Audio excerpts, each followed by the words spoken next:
Saddam Hussein would write We erotic literally just started, and that's how you're going to start it? Saddam Hussein loved to write erotic fiction. Where is this? How do we not have... We recently discovered the Russian version of Lord of the Rings. Where is Saddam's erotic fiction?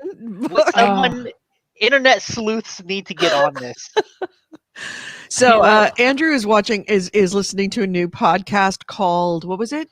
Behind the Bastards. Behind the Bastards, which is about essentially the world's bastards, but their history that is lesser told, more personal stories behind them as opposed to what we all know them to be.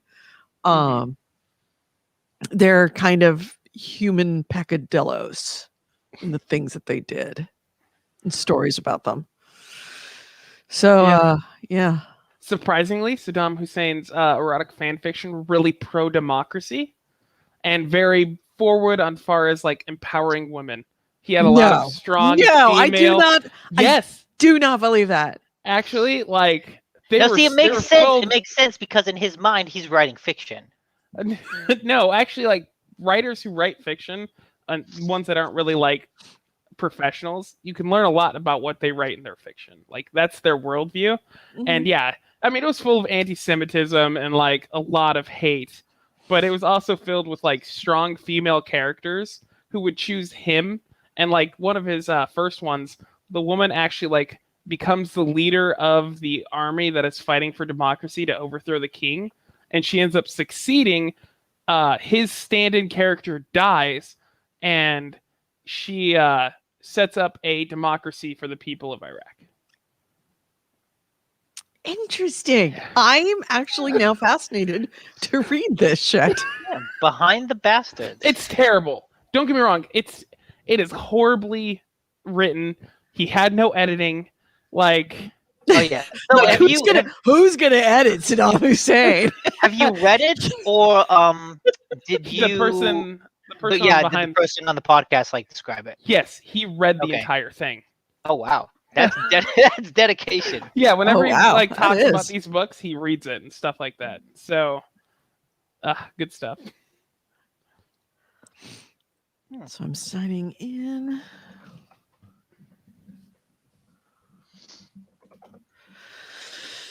All right, we are signed in there. Nobody's in the chat room, surprisingly. Nobody's.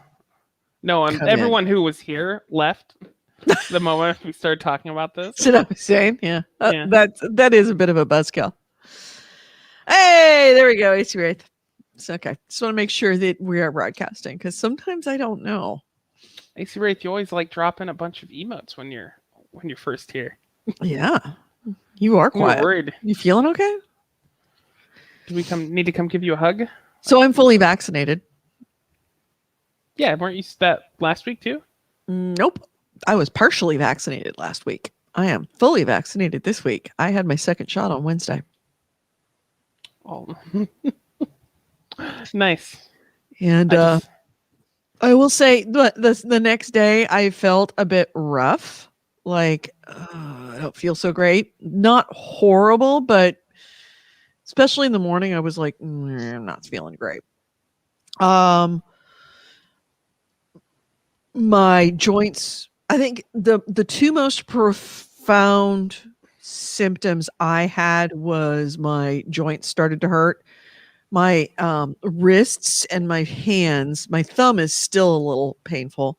My right knee at 5 o'clock in the morning, my right knee was like, I'm on fire. You have twisted me. And I'm like, oh, I must have done something to my knee maybe. And then I realized I'm lying in bed. Oh, it's the vaccines. I went back to sleep. And then I've had a really stiff neck on the same side that I've had the shot. The shot hurts. Not horrible. I mean, the first day it was like, oh, that hurts a lot. But my neck muscles have been really stiff on this side. My friend described it as his bones hurting. Yeah. Yeah, I would say it feels like your bones hurt, at least for me. But it went away. Like the next morning, I felt good, and today I feel like 99.9%. Was the Johnson and Johnson pulled last week, like this week, or like the week before? This week? Just so everyone knows, there was talks of blood clots, and they found it in like 6 people, and out of like 6 million shots, so it's not 6.8 million shots. 6 people, Yeah. 6 women came down with blood clots, and they're not sure if it's related to the Johnson and Johnson vaccine. However, in an abundance of caution, the CDC has pulled it, or at least put a pause on it, to investigate them further to see if it is actually causing it. Because, and this is why they're doing this, is that the Johnson and Johnson vaccine uses the same mechanism for creating immunity as the AstraZeneca vaccine. And it was that one has been confirmed to have blood clots. Now, the Moderna and the Pfizer use an entirely different mechanism, and that's why you're not seeing blood clots from them. Well, so the fact that there's like all this stuff that's nothing's confirmed other than we know that the AstraZeneca does, and there's 6 people and it's 6.8 million. It's literally less than 1 in a million chance. But it's like, let's just put a pause on it. Let's do some investigation to make sure that, to see if these cases were actually because of the vaccine or because like just they got these blood clots otherwise for other reasons. So they're doing a lot of investigation. Yeah, and there was they were like really specific blood clots, and I'm not sure the exact reasoning. But like they just want to update their like, if you get a blood clot, like keeping track of that and making sure you're ready for it, like the people are giving the vaccines. Right. I'm only bringing it up because like a lot of news headlines are literally just Johnson and Johnson gives blood clots. Like, yeah, that's not the case. And in fact, that's the reason why they really wanted to get that word out there, is because the kinds of blood clots that are being caused, generally speaking, blood clots are caused by your blood coagulating too much, meaning the platelets are sticking together. So if you come in presenting with blood clots, suspected blood clots or a stroke or something, they will give you something called warfarin, which thins your blood and makes it so it doesn't clot.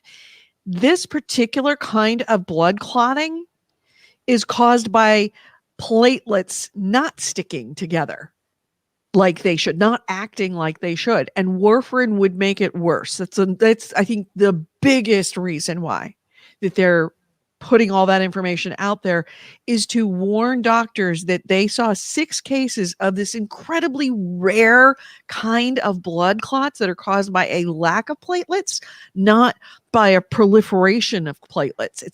So you don't want to be giving them warfarin because that's just making the situation worse. They don't want to thin the blood. It's already too thin in many cases. So yeah, there's a lot of things going on with this. It's not as easy as something that you can explain in a headline of saying Johnson & Johnson causes blood clots. It's a lot more going on. Anyways, games. All right. We're a games podcast. Gaming podcast. But yeah, we're also like, hey, get yourself fucking vaccinated, jackass. Get yourself fucking vaccinated. No joke. It's imperative now.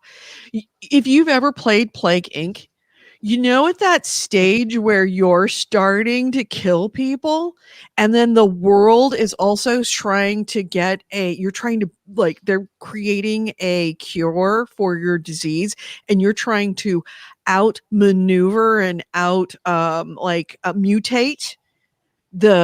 and set the cure back so that you end up killing people before they can get a cure. That's the stage right there, is the stage where we're at right now. That we've got a vaccine, but there are mutations coming in that if we get just enough of a mutation, the vaccine is going to be either less effective or, worst case scenario, completely ineffective. If those the CDC said that currently the vaccine is effective against the current mutations that they know of. Yes. There is one that has them a little bit concerned, and that's the Brazil variant, because that Brazil variant is a change in the spikes. You know, those little spikes you see all over the pictures of the coronavirus. It's got all the spikes over it. That's the thing that is that's the protein that you are training your body with the vaccine to recognize. And if you get a variant that doesn't use that protein or alters that protein in such a way that your antibodies don't recognize it anymore as that protein, then it completely invalidates the vaccine. It could completely invalidate the vaccine. And then we have to start this whole thing all over from creating a vaccine all over again and revaccinating everybody. So it is a race. Get the fucking vaccine now, because every time someone catches COVID, there is a potential for a mutation. And we are literally racing against time to vaccinate everybody so that fewer people are catching the virus, and there are fewer chances for the vaccine to mutate in a way that negates the vaccine. Bottom line. So yeah, we're a gaming podcast, but also this is sort of Plague Inc. I mean, it comes down to literally that moment in Plague Inc. Don't let the virus win. If I've learned anything from Plague Inc., it's that any mutation that comes out of India is what you really have to worry about, because that's how you kill the world. There is an Indian mutation. It's called a double mutation. It's actually that protein chain has mutated twice. Okay, and see, that's the one you should watch out for. Scared, right? Exactly. That's the one. The mutation on top of a mutation. Yeah, they're going for Endgame. That one's going for Endgame. Get your tickets to Greenland ready.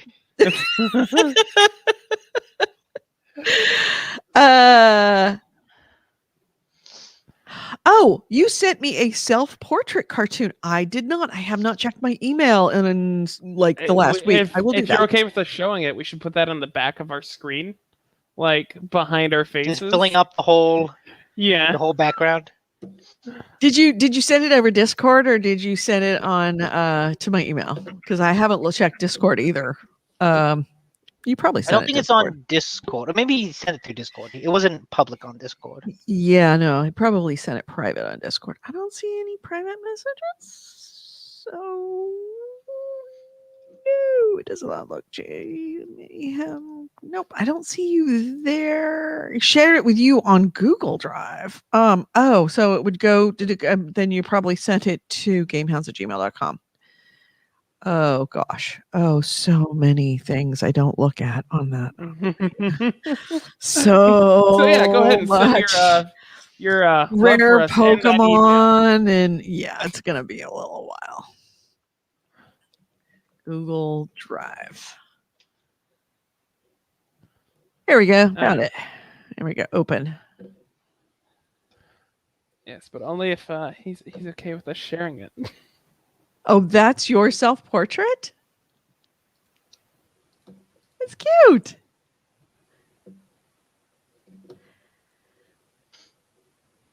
Sharing my screen right now.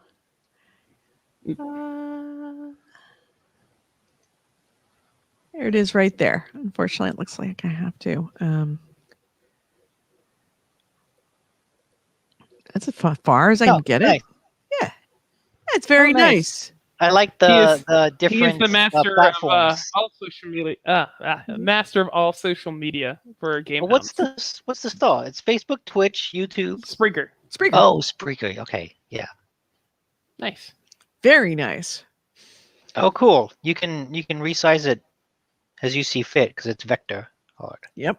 SVGs. Gotta love those. Thank you. I am downloading it now. All right, so should we start the show? Yes. All right, let's do that. Our public service announcement is over. Yeah. By the way, if you are watching and you have not signed up for our Discord, you should go to our Discord. We actually, I'm getting smart now. I'm actually putting our Discord server information in our description on this. So If you go down to the description for this show, especially on YouTube and Facebook, you will find the Discord server information. So go ahead and click on that and join us. We are there. We want you there. So I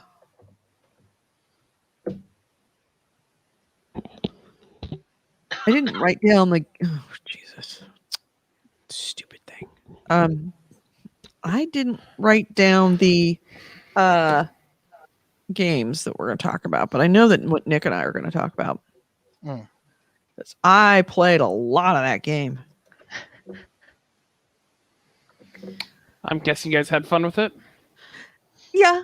You didn't play it. You hadn't played it last podcast, had you? Mm-mm. No. Jesus. I did the whole game. Through the whole thing in a week. Yep. So I'm guessing you've been playing a little bit. Just when on an off time, that's all. Once or twice a day. Yeah. No, just once a day. Once a day for from hours. 11. No, from 11 o'clock in the morning, or no, 11 o'clock at night until about 1 o'clock in the morning, and then on Thursday and Friday had the days off. So plays it Wednesday after evening through Thursday and Friday. I like how you put like an entire week into this game. You're like, yeah, it's okay. I kind of like it.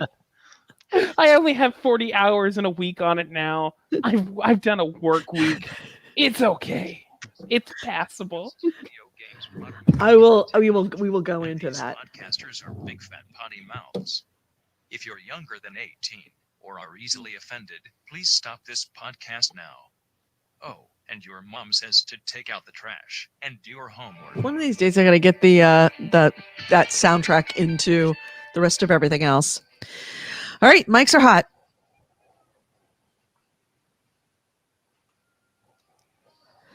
Hello and welcome to GameHounds. GameHounds episode 590. We are recording on April 18th, 2021, the 115th anniversary of the 1906 San Francisco earthquake and fire.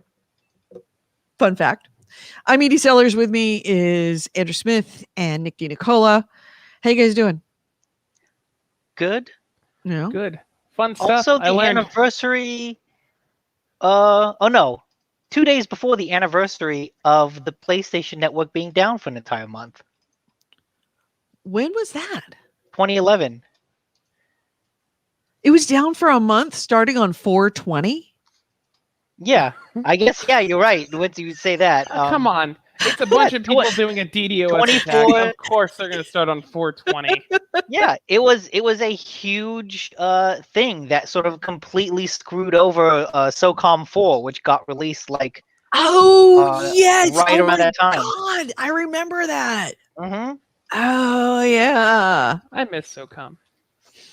I really liked SOCOM too. I always thought SOCOM was so awesome because you could do voice commands through the headset and tell their teammates where to go. That was kind of fucking revolutionary, and that has not been duplicated in any other game. I played that game when I was super young, and I got into it because back then you needed to get like an add-on for your PS2 to play online, and that was the first multiplayer shooter game I'd ever played. And my cousin ended up getting it, my brother, and so we'd come over with a bunch of TVs, hook up PlayStations, and have like an online LAN party, and just sit around playing SOCOM together. It was fun. The multiplayer stuff. Why did they stop making SOCOM? I think of all of the legacy games that they are bringing back, that's a game I would not mind.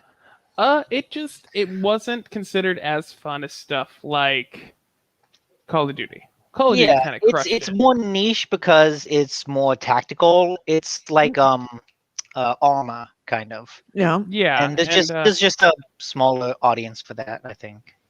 Yeah, like if you want military shooters, typically, if you want arcadey, you go to Call of Duty, and if you want some more team-based games, you go for Battlefield. And that they just kind of cornered the market, and it's not profitable to make a new one. That's all. Right. So how was your week? What did you do? I got myself fully vaccinated. I got my second shot on Wednesday, and I am in 2 more weeks completely vaccinated. Not a whole lot personally. Nice. I ended up having to work a 3rd shift on Tuesday. Mm-hmm. So Ow. I worked from like 11 p.m. to 7 p.m. And then, of course, I slept for most of Wednesday. Then I woke up and then had to go back to bed at like 10 because I worked the next day at 6 in the morning. Ooh. Jeez. So basically, I had some of Monday, a little bit of Tuesday, and then like nothing for the rest of the week for my own time. Oh, nice. Yeah, as a I've reminder, don't forget we've got a Discord server. Feel free to join it. It is in the. Did I already say that? It's in the explanation. It's in the description now. I don't think so. No. Yeah, it's in the description for the YouTube and on YouTube and Facebook. Please join our Discord. We would love to have Cool. you. So games. What are we doing? What are we talking about? What's the happenings? I played. I loaded up Days Gone. Mm-hmm. That's the free game on PS Plus. Right. It's is? it's a PlayStation. Yeah. Oh, I should Uh, grab that. it also comes out on PC in May. Apparently, it is fun. I mean, it's been out for a while. It's a PlayStation exclusive for now. It's a zombie. So okay, sorry, infected, because apparently they're not zombies. They're more like the infected from what's the zombie-esque movie with Will Smith? Oh, I Am Legend. Legend. Yeah. Yeah, Legend. It's more like that, where they're like infected humans that kind of go feral. And Can I my take friend- a moment to say they're not supposed to be zombies in that movie? They were fucking vampires. They weren't. In the book, they were. In the story, they were fucking vampires, and the movie changed it to some bullshit zombie thing. okay, well then these are more like the zombie Bastards. ones, because I know. my friend I'm Jay- just like, I Am Legend. Yeah. my friend Jay, he always like tries to correct me when I say zombie, but they share zombie characteristics. Yeah, zombie is such a vague term now. It's like it kind of means anything slightly feral and humanoid. That is diseased and transfers the infection. Right. Like, Yeah. Like, did you? There was a Like trailer COVID patients. for. Yeah. There's a trailer for a Zack Snyder movie coming on Netflix called Army of the Dead, and like in the trailer they reveal, oh, these zombies are smart. They have like a society and culture, and it's like, it's like the okay, they're still not. Does that make them zombies? Because they're still like, hey, let's eat people, and our flesh is rotting. I honestly, I would boil it down to a morally neutral enemy that you should not feel bad about killing. Like, that is a zombie. You're muted, Nick. Nick, you're muted. I didn't mute you. You did it to yourself. Oh yeah, I did, because I had to clear my throat. As we saw so- in the video, he just stabbed the zombie in the gut 3 times, and this other dude in the head. Is it And, really a zombie if you can kill him by shooting him in the gut or by stabbing him in the gut? I mean, you're supposed to. Again, any like technically Nazis are the human zombies of video games. You don't feel bad about killing a Nazi. You don't feel bad about killing a zombie. Yeah. Okay. But yeah, it's pretty fun. It's your basic survival mechanics. I don't think it does anything that's crazy or unique, but I'm a sucker for these games. I love, open world zombie games, survival, stuff like that. So I'm enjoying it, and it's free if you have PlayStation Plus. So That's kind of the gist I had gotten from it, reading a lot of reviews. Like, it got fairly middling and average, like, critical reviews because it didn't do a lot of things new, but it kind of had a really good reception among players because, it's still a good game and it does that stuff well. And so if all you were want. looking for this type of game, it's a very good one of those. And so it's kind of this dichotomy between what the critics were looking Okay. for and what the players were looking for. So what's happening on screen is he's hiding in a bush and he's throwing rocks. And I have my own anecdote about this, because you end up fighting like real people, and then there's this group called NERO, which is a medical organization that aren't really evil. Like, when they found me in the mission, they just held you up to gunpoint and were like, hey, you got to get out of here. So they're not trying to kill you, but they don't want you around because you're probably dangerous. The bushes in that game are incredibly overpowered. They won't see you in a bush. So I was at this point where you have these Nero guys in like full body armor, guns, automatic rifles, and I'm sitting in a bush with a rock, and I'm throwing it at their head. Just clunk, and they look around like, what happened? They walk over to the bush, look around, and guess nothing. And they start walking away and just rock. And it had this really satisfying like, and they just kind of shake a little, like, oh, what was that? And I did that for like 30 minutes. I like the saying bushes are really overpowered. They are, though. If you don't get seen going into a bush, you are safe in that game, assuming they don't throw explosives. But yes, you're safe. I also like But that yeah. in the chat, DJ Phil Collins mentioned in the video, the characters running around with a rifle, a crossbow, and a chair leg. Yes. You get a secondary, a primary, and a special weapon, and then a melee weapon. And yeah, I found a prosthetic leg when I was playing, and I was using that as a melee weapon. It's kind of awesome. But yeah, it's fun. It's free. Play it. I mean, if you like this kind of zombie game, survival game, it's worth it. Mm. All right.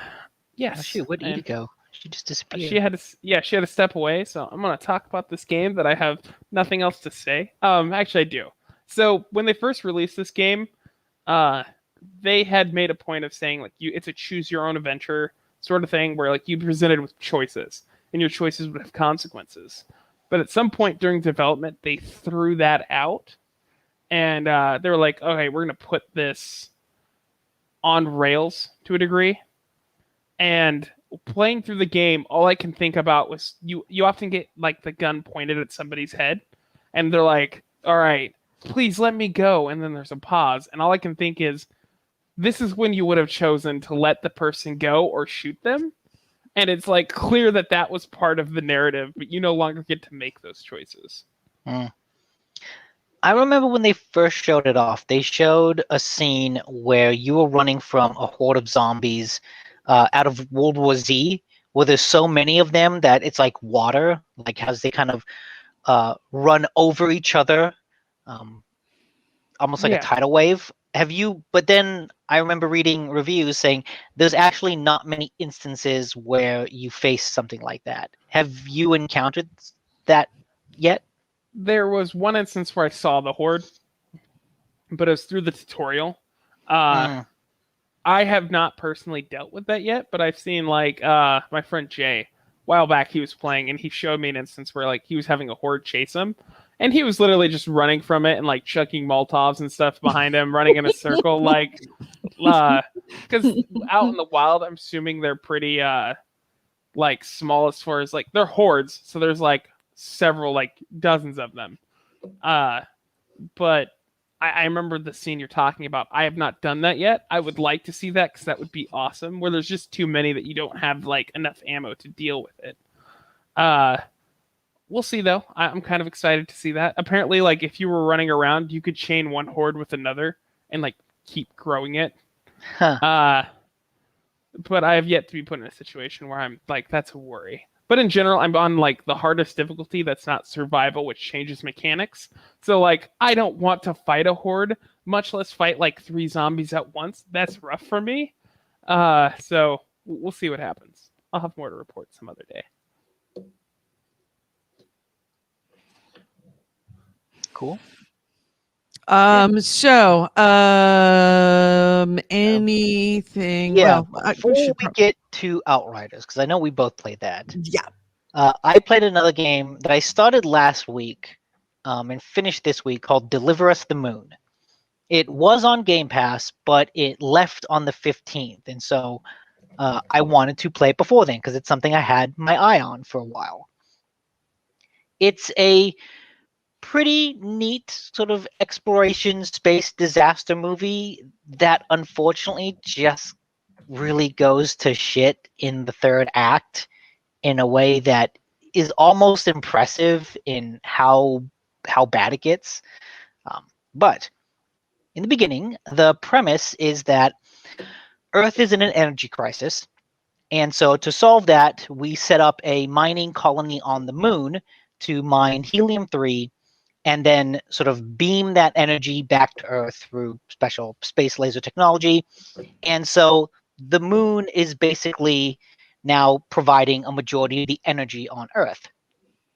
One day, it stops. It just stops beaming the energy back. There's no communication. It just goes dark. Mhm. And so then Earth kind of plunges into this energy crisis, a huge disaster.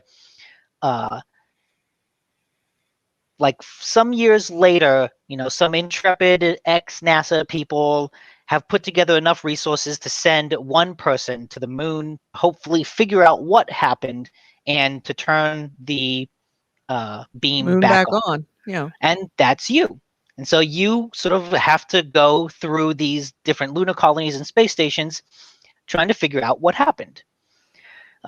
It's kind of split into these three parts, the way I see it.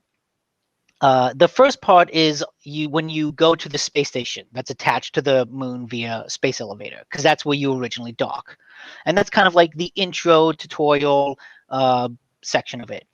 Then you get to the surface and you go through a couple outposts, but the story kind of keeps highlighting this one outpost. It's like, oh, everything will happened at outpost C, outpost C, C, C. And so then the third part is you actually going to outpost C. And that's kind of when everything goes wrong. But for the first two acts of the game, I think it's a really good, interesting, like I said, space exploration disaster movie, because the controls are very slow. You notice it. There's a momentum to your character. Like when you push the control stick forward, he won't move for a second and then he'll start walking. And when he does, he still walks kind of slow because you're kind of meant to It's the moon. yeah, and it's the moon, and you're kind of meant to sort of look at the environment and look for collectibles and audio logs and all that kind of stuff. But of course, something inevitably happens, and like there's huge disasters that happen on the space station, kind of reminiscent of the movie Gravity, and those sections are handled pretty well. They're cinematic enough that they feel dramatic, but they're also linear in that, okay, if you just kind of focus on going forward, there's like the path forward is there. And so even though the game is suddenly like trying to do an action scene, the controls, like it's set up in a way that it's not asking you to like be really responsive with the controls. So it works really well. What's kind of unusual is that you find out what happened relatively quickly. Like in the second part, once you get to the surface, you really just kind of find out what happened to everyone almost like right off the bat. And what happens is when you go to the space station, you realize that when the blackout originally happened, the people that were at the space station were also caught off guard. And so then they went down to the moon's surface to figure out what went wrong. And so as you explore, you're kind of finding these parallel stories. One is what actually happened to the people on the moon, and the other is, these space station astronauts doing the same thing you're doing and trying to figure out what happened. And it works for a large part. Like I said, the puzzles, there's not really many puzzles. It's more Gone Home than anything else, like more walking simulator than anything else. And so that goes for the first two parts. And I love a good walking simulator. I love a bad walking simulator. Yeah. Okay. Then you still probably wouldn't like it when this one goes bad. Okay. Because when you get to the third act, I would say, the story's kind of done. Like you find out what happened to the people on the moon, and that's it. And so it feels like you're getting to the end of the game. It's like, okay, everything, I know what's happened, I know what's going on, and I'm going to the area where everything like kind of originally went down. This is the climax, right? No, there's actually like what feels like half of the game left. because That's when the aliens attack. this final act feels like the developers suddenly had a change in design, or like another developer took over and suddenly thought, oh shit, we've been making this like It slow feels paced tacked walking on. simulator. Not just tacked on, they're like, oh, it's a slow paced walking simulator, we need more gameplay, so let's add in really complicated, Monkey Island-esque puzzles, like from a point and click adventure game, and let's add in some platforming sections too, for good measure. And so I got into these situations where what's normally throughout the game is just like, hey, find the path we need to go, walking through the environment without much issue. Suddenly, I'm stealthing around like killer robots. I'm jumping over electrified pools of water. I'm solving unnecessarily complicated puzzles where I've got to like take a battery, put on a pressure plate to open a door, and then go into that room, take another battery, put on the pressure plate because it's a dead battery, take a good battery, put it in that old thing to open another door, go into another room next door, turn on a conveyor belt. It's like a switching of batteries and doors and pressure plates, and the environment suddenly becomes unrealistic. For a game, in the first two parts, you're on a space station, and it feels like the environment is guided by a certain kind of logic. It's like, okay, it's grounded. But in this third part, wait, there's a pressure plate that opens a door? Why? That doesn't make any sense given the environment or anything like that. There's a tower with platforms going in and out of the walls, and I have to jump up them. How does this make sense, like, given the grounded nature of the station? And so the gameplay just goes off in a direction that the controls are not designed for. Because the real problem with all of those platforming is that it just feels so fucking awkward given the controls.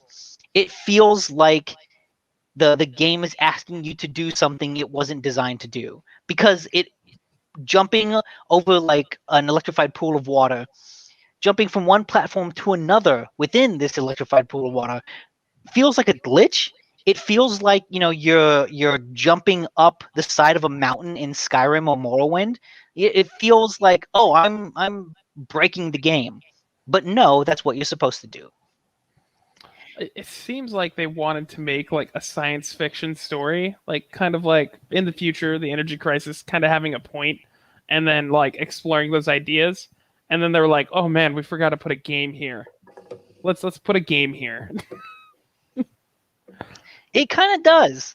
Or like somebody came in and goes, I like it, but it needs more gameplay. Yes, it really does feel like someone did that. But it also feels like they were ready to end the game after the second part, because the story really does feel stretched out and tacked on too. Because, like I said, by the time you get to that third act, you kind of really understand what has happened, like what the big mystery is. Mhm. And so the plot that you get in that game is basically the subplot of the people from the space station. Suddenly that becomes the main plot, and like someone there interacting with a guy that got left behind on the moon. And it's like, but it's kind of interesting, but also it feels really extraneous because it doesn't really matter. And so I'm watching like these two people talk and argue, but I know I already know everything. Like, why am I bothering with this? The story has kind of ended, and you're just kind of spinning in place as these people like talk and argue while I go through these really frustrating, unnecessarily complex puzzles and really badly controlling platforming sections, waiting for something else interesting to happen. And then I kept running into like genuinely awful graphical issues where I would turn a corner and all of a sudden the walls would disappear. Oh. The ground is still there, but I could see through every wall, and any object in front of me would disappear. And so I didn't really know where to go. I couldn't navigate this environment because all of a sudden the environment, looked completely unplayable. It almost looked like a wall hack. I turned on a wall hack, like in Counter-Strike or something. CS:GO. Yeah. See, yeah, it definitely feels like, I don't know, maybe they had backers or something where it was like, all right, we have the story This is that a we want to Kickstarter. tell. It was a Kickstarter.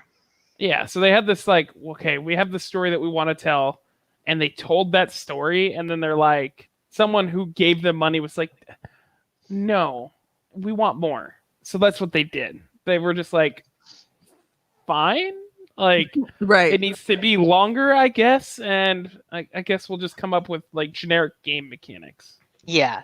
It feels really bad. The story is bad. And so the final ending, I'm going to spoil the game in case anyone wanted to play it. I would highly recommend not playing it because it's just not very good. But if you have any interest in playing it, skip ahead 5 minutes because I'm going to spoil the ending and 5 what I. whole minutes. All right. Okay. Well, go- I don't go know. on. 5 minutes. It's just a saying.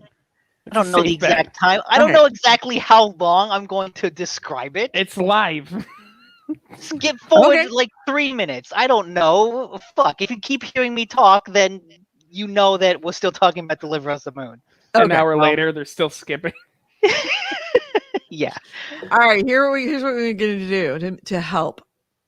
Stand by. It's really not worth all this effort, like to spoil the game. Like no one's gonna care.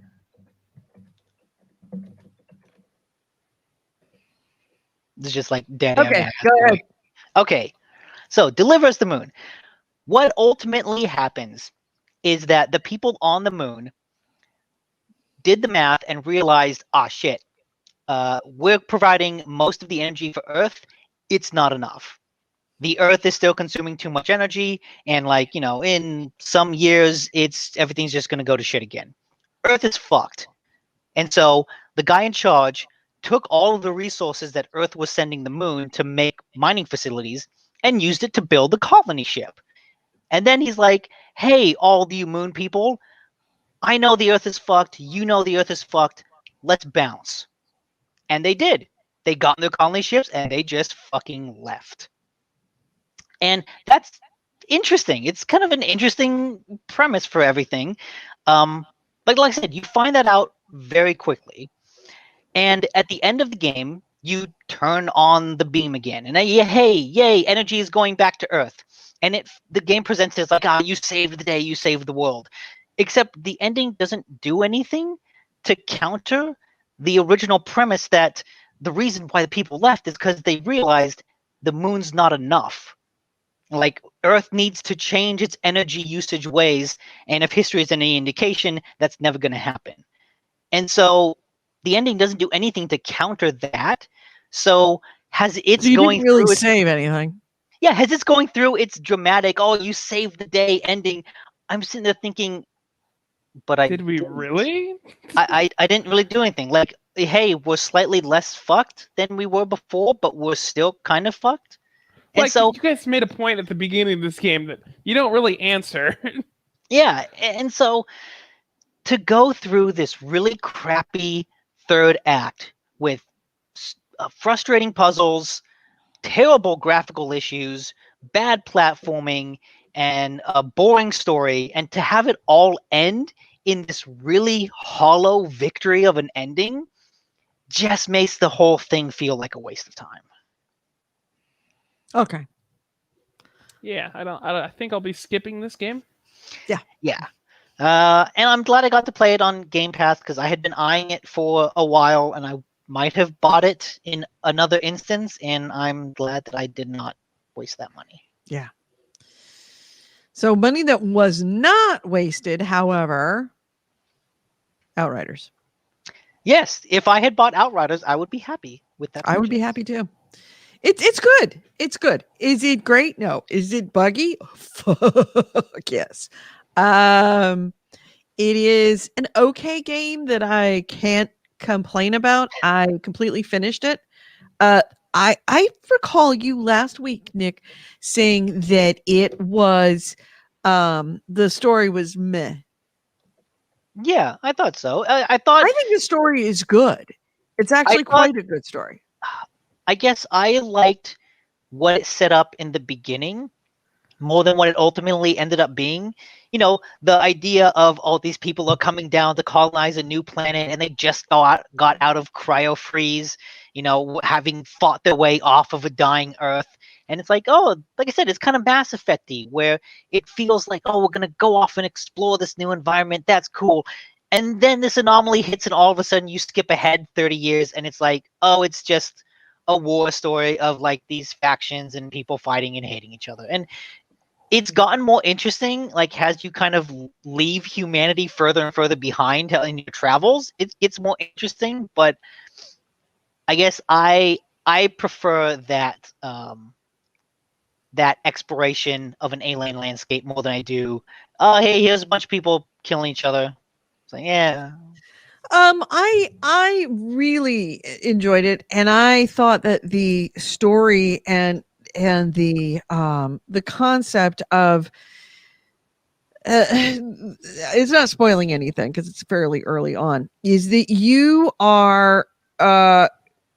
you're put into cryo just as the Earth is kind of fucked, and so there's your ship is sent off to this other planet called Enoch to colonize it, and it's 500,000 people, and it's got a ship full of technology and information and resources to help them essentially set up a new Earth because the old Earth is done for.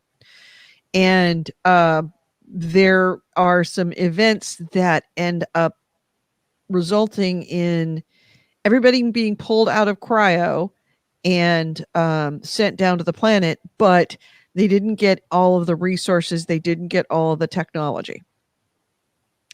So they are essentially coming from a planet that is completely torn up by war because they didn't have enough resources, and go to another planet that is completely worn out, you know, that they don't have enough resources. And there's this other stuff going on the planet that essentially makes it, everybody thought it was going to be, you know, verdant and beautiful, and there's this thing called the anomaly that is just fucking everything. So, and it's just like a big storm that just you can't really survive through, and that happens periodically. So you've got these people all fighting for resources in a very almost Mad Maxian way, in that there's not enough resources on this planet that is not conducive to life. Plus you've got this storm going on that none of their research said was supposed to be happening, but when they got there it is. And they've got all of their resources that would make everything kind of better up in the sky, and they can't reach the original ship. The anomaly makes it so that they can't actually contact the ship to send down the resources. So they've got the resources just circling the orbit. And I think that's an incredibly plausible story. I also think that you haven't gotten all the way to the end. I've gotten all the way to the end. And I think that the story starts to get richer and more complex as you get farther out from that original city. You're essentially trying to find a way to figure out why these things are happening, why these storms are happening, and to get all of the resources down from the sky down to the planet. Yeah, I agree. It gets more interesting when it becomes less wannabe post-apocalyptic and more sci-fi. It gets better. You will like the end. Yeah, I finished it out yesterday. Yeah, I think I finished I finished the game not yesterday, the night before. And I kind of pushed myself through until 3:00 in the morning to finish it. I find that the problem, the issues, I think it's a really good game. It is definitely worth it on Game Pass. It's worth saying we're both playing it on Game Pass. There's a lot of things I like about it. The combat is really good. I'm enjoying it, that part of it. I love the fact that you have world tiers, and you have to earn those world tiers. You cap out at a level of 30, but you start off on like tier 2 or tier 3, and you got to play at tier 3 for them to know that. And tiers are kind of difficulty. the farther up in tiers you go, the more difficult the game gets. And you have to kind of earn your stripes at a lower tier in order to earn the next tier. So you have, if you want to get to play on tier 6, which you're going to get better loot, but the fights are going to be more, evolved. But you're going to get a lot more stuff out of it. And it is a looter shooter. So loot is all what it's all about. In order to do that, if you want to go to tier 6, you have to essentially play successfully at tier 5 for a certain period of time, and then you unlock tier 6.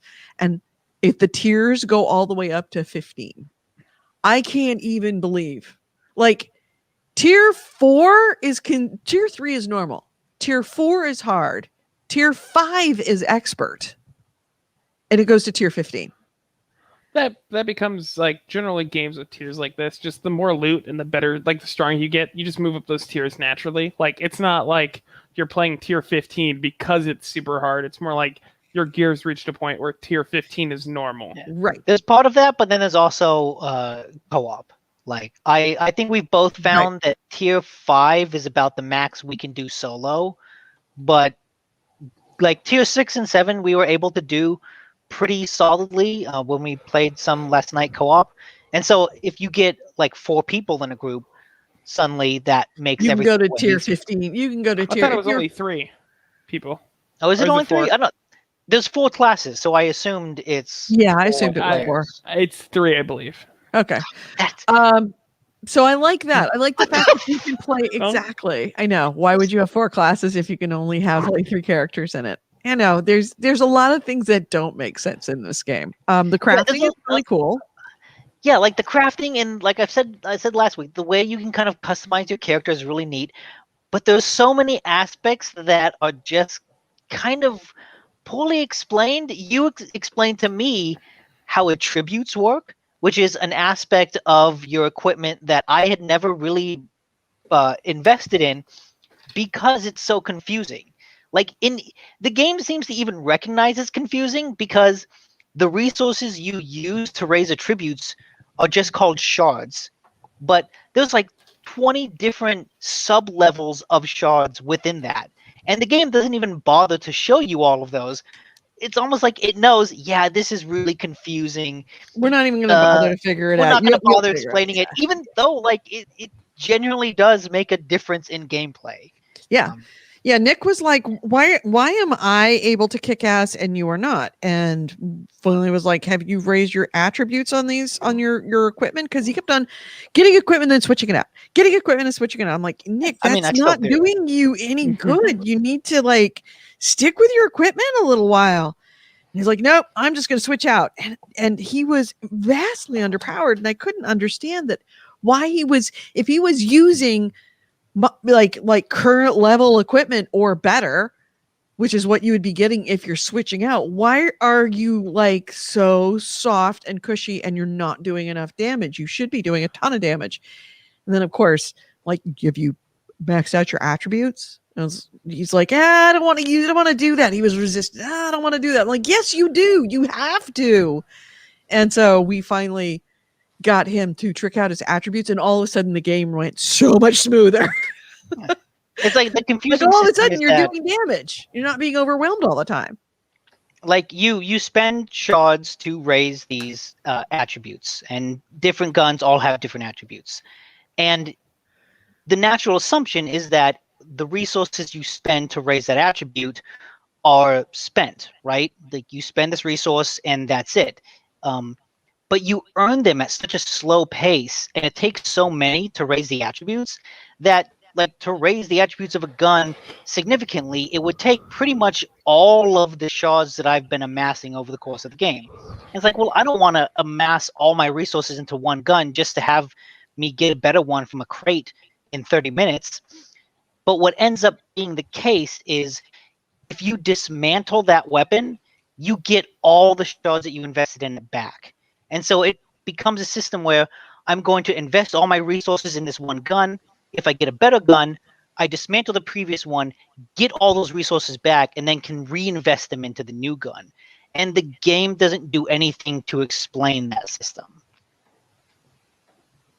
Yeah. Hmm. The thing, also something I don't like about this game is it doesn't do a very good job in balancing one fight to another. You can go into a lower level fight and it is just brutal, like one of the collection quests. You have a number of side quests, and there's a series of side quests that are hunter quests, and you'll come across one fight that it's like, motherfucker, you are harder than the final boss. How is it that a beast that is a collection quest gonna be harder than the final bosses?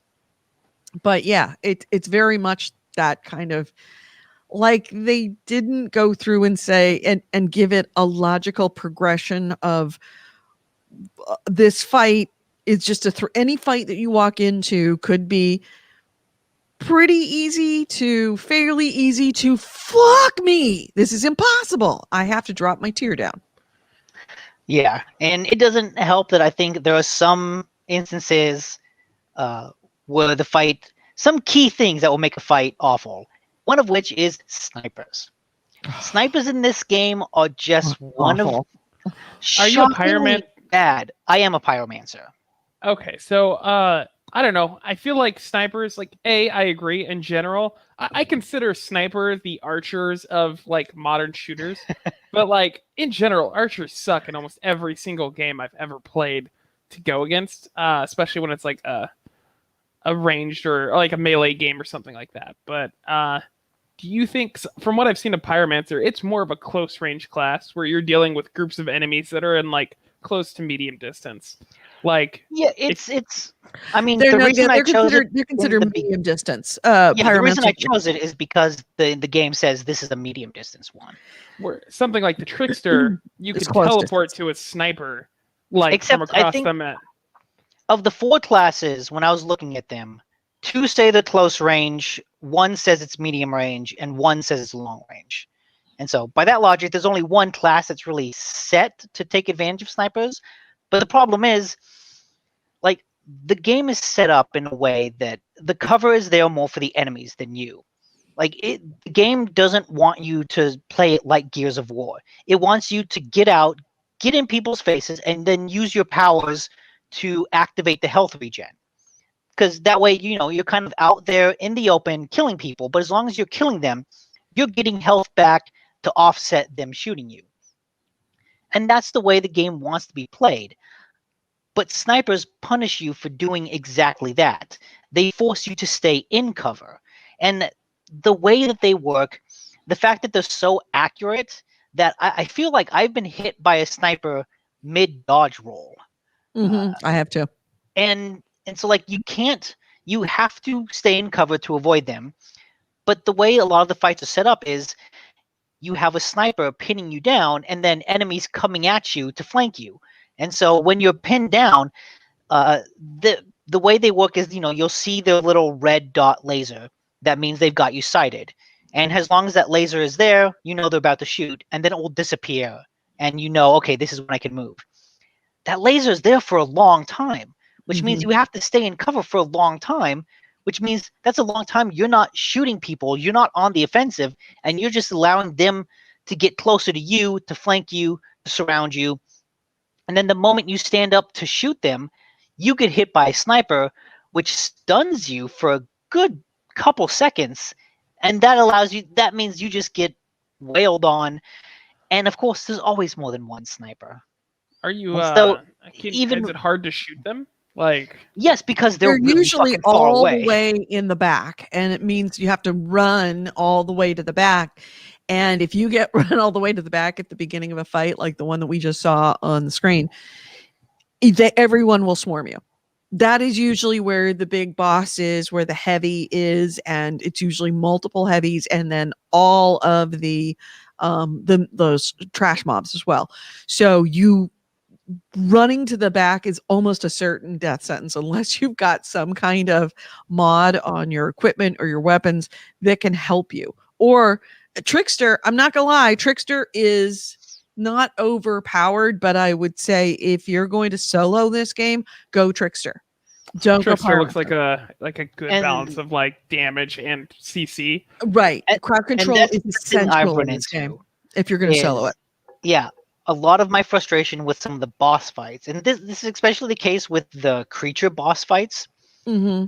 I hate them because they always have the big boss and then just mobs and mobs of smaller enemies. And it's always frustrated me in any game when you have a boss fight where I spend the majority of the time not fighting the boss, but fighting all the shit the boss spawns. That's just, it feels broken in a way. Mhm. Like the boss fight, you didn't design this fight to be, a one-on-one. You have to add in all this extra crap to make it interesting. And for Edie, the character you're playing has this really great ability that creates this dome that slows everything down that goes into it. And that's incredible for dealing with mobs of small enemies. But I don't have that ability, and other classes don't. And so it feels like That's why Trickster's essential. Yeah, some Trickster fights, is kind of crazy. some fights were just designed to be easier with certain classes. And I know that's part of the challenge of any game like this is, they allow you to play it solo, but if you're unfortunate enough to like pick the support class, then you're going to have a really hard time soloing it. And that's just kind of the nature of the beast, but at the same time, it leads to a lot of situations that are really not fun or entertaining, because a fight is hard not because the boss has a lot of health or because it's like really challenging or interesting. The fight is hard because it just feels distinctly unfair for my class. Like it feels designed to exploit my class's weaknesses, and that's just kind of a miserable time. And I think that you need to do some more time now that you've got your attributes, because once you have your attributes up, then you will have the ability to get perks that will allow you to do more close damage when something gets near you, so that it doesn't interrupt you and so that you aren't mobbed all the time. Or if something mobs you, then all of a sudden they all just die because you've got some kind of passive ability that will throw out some kind of a shield or throw out some kind of an attack that just wipes out everything around you. But yeah, if you're going to start off and you're going to do the campaign, and I do recommend the campaign. I think that the story's good. I'm glad I played it. I would go Trickster. I would not go any other class. Just having that crowd control on board from the very get-go, because that's that time slow dome is one of the first skills you get, and every subsequent set of skills that you get usually includes one offensive and one crowd control. See, I played the Trickster when I did the demo, Mhm. and I would just literally teleport into like the backline as groups are spawning and throw up that dome. Yep. And fights were just the simplest of things. Yeah, they're not quite so. They've nerfed that a little bit. I mean, I thought to myself, "Oh yeah, I can do that." I did it, and yeah, immediately died. I did. I got the sniper, but then they got me. So I think that it's certainly not a perfect game. The bugs are very frustrating. I think that the map is probably one of the worst designed maps ever. The mini-map. The mini maps, not the mini map. The mini map's fine. Oh, The actual map. Because it doesn't actually track where you are on the map. Yeah, I know. It only tracks to the zone where you're in. And there is a bug where things don't show up properly. There is a button. I think it's up on your D-pad, and it will give you this little white line that will show you to where you want to go, based on what mission you're tracking. And I've had it where it is sending me to the wrong place. So I have to extrapolate where I am based on the map. Like you can't actually see where you're standing. You can't go, okay, well, I know that where I need to go on the main map. I know where I need to go is to the left of, right here on the map. the little daisy chain is not sending you there. So then you've got to extrapolate where you actually need to go, and you can't, because it doesn't show you where you're standing. It only shows you the zone you're in. So then you have to go, all right, is it up here? Is it down there? It's It can almost be like you very got to hard to use it translate. has a real map where it's like, okay, I got to find a landmark, my flag. You know, whenever you fast travel somewhere, you do it to a flag. It's like, okay, I know I've got my flag. Now I want to go to the area across from there. So if I hug the right side of the map, I'll eventually get to that area because there's no other side areas. So from my flag, I'm going to go to the right and just run around that wall. I would have much rather have had an option for a mini map or a map of your zone so that you could see where you were within the zone. Like Or make just have, another or have the ping system work. Or have the ping system work, right? But it's not pinging you. Tons of bugs. I mean, I sent one to Nick where I essentially went to my flag to travel, and it transported me into the air rising above everything, which was really funny. I've many crashes. Multiplayer is Really? It's crashed for you? challenging. Yeah, it's crashed for me. I've never It's had a crashed for me a number of crash. times. A ton of times. Hmm. The multiplayer is really bugged. That's what I've had the most issues with. I feel Yeah. like whenever we have to play together, I need to restart the game for either of us to join each other because there's something about it. Some wire gets crossed, and you can't just join my game. Different defaults. Like you come into the game and you're defaulted into closed, but then when you finish the game, you're defaulted into open. So here I am trying to like go through my loot and everything, and all of a sudden somebody pops into my game. I'm like, what the fuck? I want to go to bed. Why did you make me, pop me into open when I have been literally popped into closed when I didn't want to be closed? Now I'm popped into open when I didn't want to be open. What the fuck, dude? So I mean, I felt bad. I had to kick somebody because I'm like, I gotta go to bed. I just finished the game. It's 3:00 in the morning. I need to go to sleep. And some poor level 2 guy, I just kicked him out of my group. So like, I just wanted to play. I just wanted to play. Yeah. I don't know what to do. And you're like, fuck you. Fuck you, asshole. I'm going to bed. Level 2. I don't play with level 2s. I also think that the ending is a pretty good ending, but there's a lot of times when you're having to pop back and forth between the world tiers just simply because some fight might be unnecessarily difficult because it's not a boss. But this fight they've just made crazy hard, and then you get to the boss and it's like, oh, that boss was actually relatively easy. It doesn't have a difficulty curve within the game from fight to fight. You never know what fight you're going to get when you get into a fight. And some people like that. Some people, it just makes kind of no logical sense. I like things that make sense. The difficulty spikes are such that you go from, oh, I'm really enjoying this game.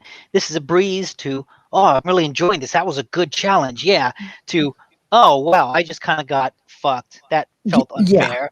Yeah, that just completely fucked me. They're destroying and I think that the biggest thing that I have that's going to probably keep me from literally keeps me from wanting to play it, because I still want to play it even despite all of that. The thing that keeps me from wanting to play this, actually, we'll get into one more, but that in a second. More bugs. At the end of the game, the audio is completely fucked. Oh, well, really? Completely fucked. I heard they've released a lot of like fixes lately. Yeah. They needed to do they did a lot of balancing, but they need to do a lot more fixing. It's slow to load in when you get into the game, so you hate having to go back out because it takes so long for your character to load in. But the audio at the end of the game, it is completely out of sync. It's that's really bad. Yeah, no, I mean, not just like a little out of sync, like a good 10 to 15 seconds out of sync. So you're finally watching the final scene and you're hearing audio 15 seconds before something actually happens on the screen. Um. So yeah, that's the thing. But I think that's the one thing that's going to keep me from Oh, that wait, I just want actually. to say, for the loading issue, what I realized is the game loads relatively quickly because we're playing on a Series X. Mhm, It's got that right. fancy SSD, and when you fast travel between points, I think it does load really quickly. It does. But what takes a long time in the beginning is signing into the server. The one thing that a fancy Yep. hard drive can't fix. Mhm. That still takes a long time. And when you have a very fast console, it makes that seem so much longer. Yeah. But the thing that's going to keep me from playing this game or actively dissuades me from doing it is the music. Huh. I am I've so never had an fucking issue sick with and the tired music. of that music. No, I did not like the music. It is completely unpaced. There is only one part of the game where the music actually is anything less than the driving beat of dump dump dump dump dump dump dump dump dump dump dump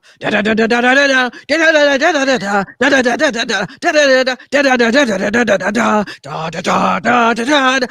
Just 4 hours of that, except for one point where somebody dies, and then it's like. Can we get the I Edie mean- rendition of all sorts of game And soundtracks? then Yeah. load. Well, I want Edie does Final Fantasy GameHounds. VII. The GameHounds soundtrack. We'll sell it. Edie Yeah. does Halo.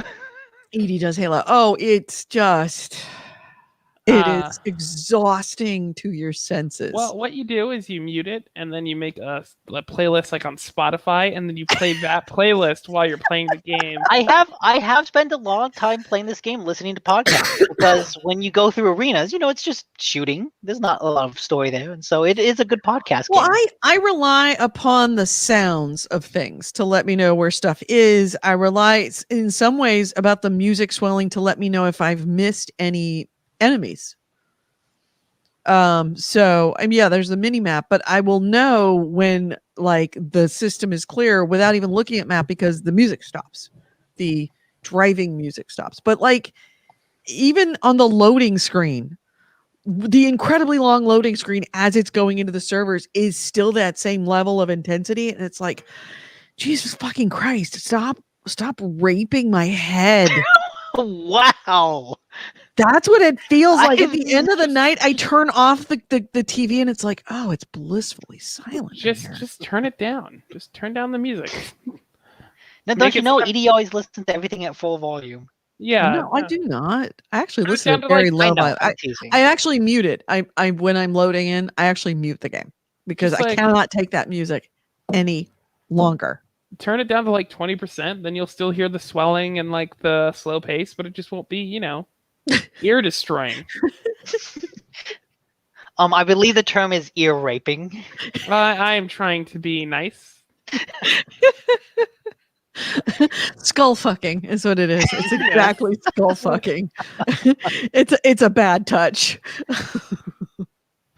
So yeah, that's my take on it. I'm gonna enjoy playing the multiplayer now that because I went through the whole game solo.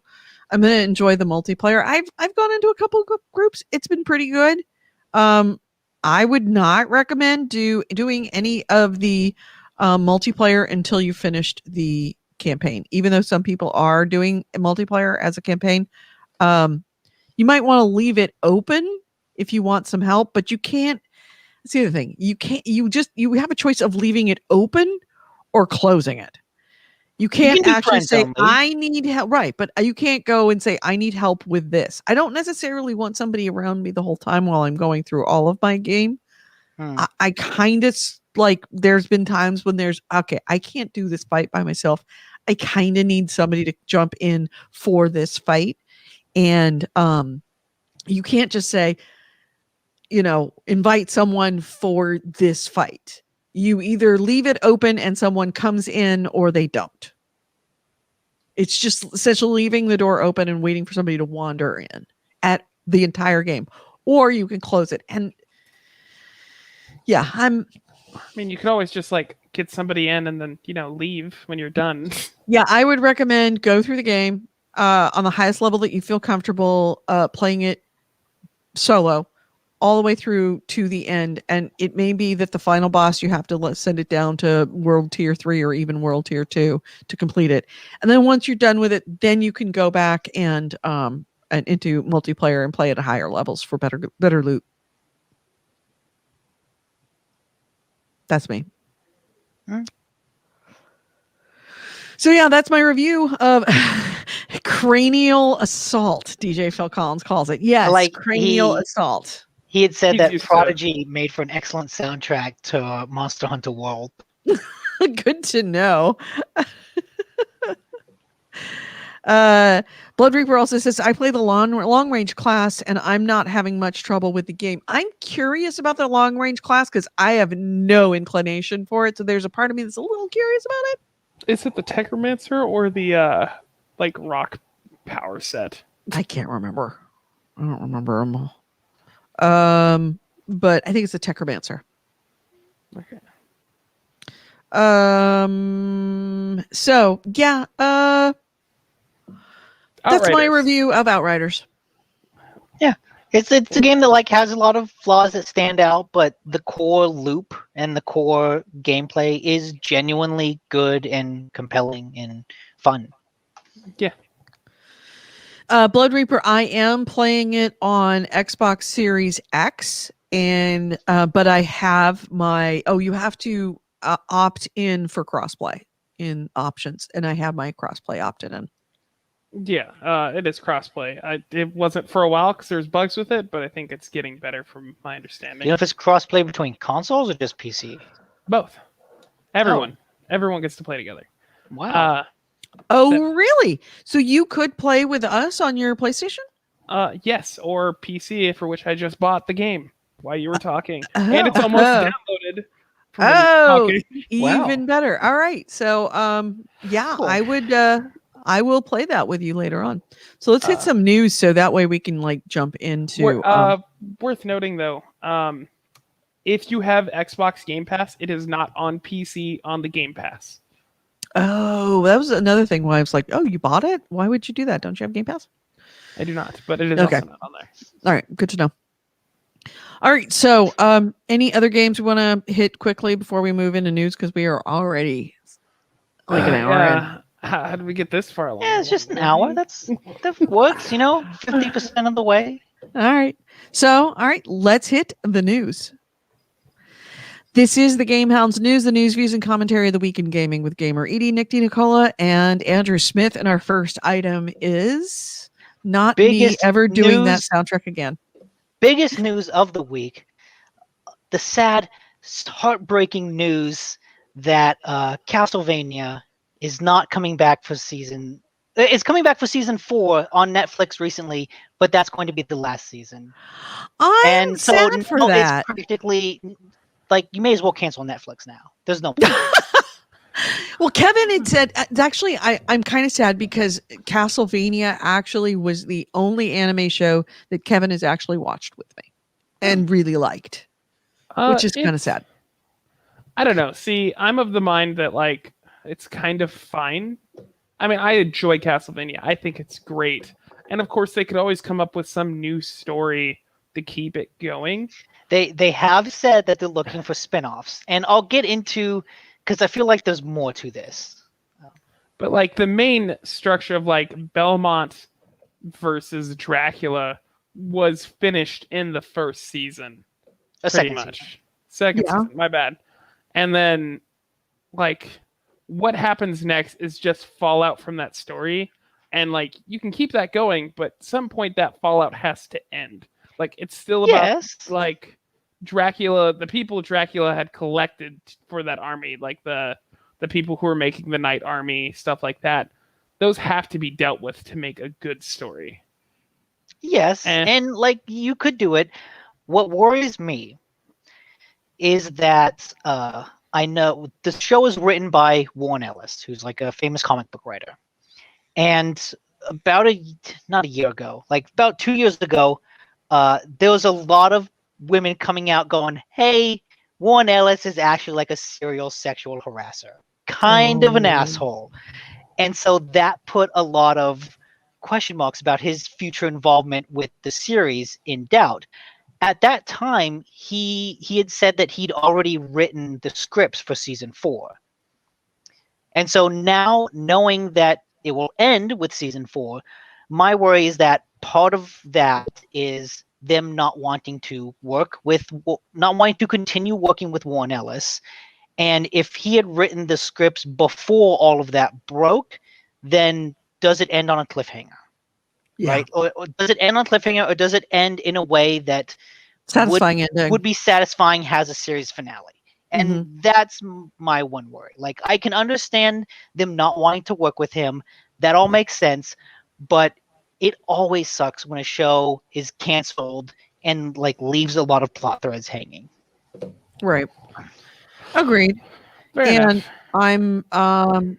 I'm kind of like, well, I'm sad. I wish that there was more to it, but things have to do it when things have to do it. I mean, yeah, it's not like you can just be like, well, I really like the series, so we'll let those sexual assault allegations go in this case because, more Castlevania. In the chat, AC Wraith has put a link to a Newsweek article about 60 women accusing Warren Ellis of sexual misconduct. Ooh. So yeah, it's He's not a little like rapey. Ooh. It's not like 1 or 2 instances. It's like, okay, I understand why Netflix would not want to work with him. Right. Yeah, and I mean they could try giving the series over to somebody else, and they might do that with like the spin-offs. Yeah, and I think that's what they're basically doing is like let's continue like the IP, but let's just like get away from Mr. Ellis. Push him over into a corner. Let's get away from the dirtbag. Like I'm okay with calling a person who sexually harasses 60 women a dirtbag. I know, and it's really fucking unfortunate because that dirtbag is a really good writer. Like, the writing of the show is really superb, and it's like, why do you have to be such a fucker? You ruined the show. And so, yeah, even if they do get a new writer, will it be his good? Because he is talented. His shittiness and talent are like inversely proportional to each other. Oh no, like directly proportional. Yeah, directly proportional. That's sad, but it is a thing. Let's see. My first item is actually, you go ahead, Andrew. I'm gonna go with figure out what my first item is gonna be. CD Projekt Red has put out like an official statement that they do not plan to cut their ties with Cyberpunk at all anytime soon. They're actually committed to working on it till they get it to a shape that they've be proud of and what they've wanted since the start. So if you were worried about them like cutting ties or like focusing on The Witcher or moving on to other products or projects, they might like move on to other projects, but they are committed to putting resources into Cyberpunk for the foreseeable future. Which makes sense because it's kind of all they have. Yeah, right. Like they put all those eggs in that one basket. Yeah. Oh shit! The basket doesn't have a bottom. We should make that. Well, there's also a reason why CDPR is going to be supporting Cyberpunk 2077 for the foreseeable future and going to keep updating it. It is because they made so much money on it. Despite the fact that it was hands down the worst launch of a game in video game history, CD Projekt Red. I don't know. No. That's a high bar. It's up there. It's up there, but there have been some spectacular. It is only like the highest by exposure. The fact that it was right. Okay, let's say the most publicized failure of any game in history. Like even Mass Effect Andromeda wasn't nearly as hyped as like CD Projekt Red, like Cyberpunk. Yes.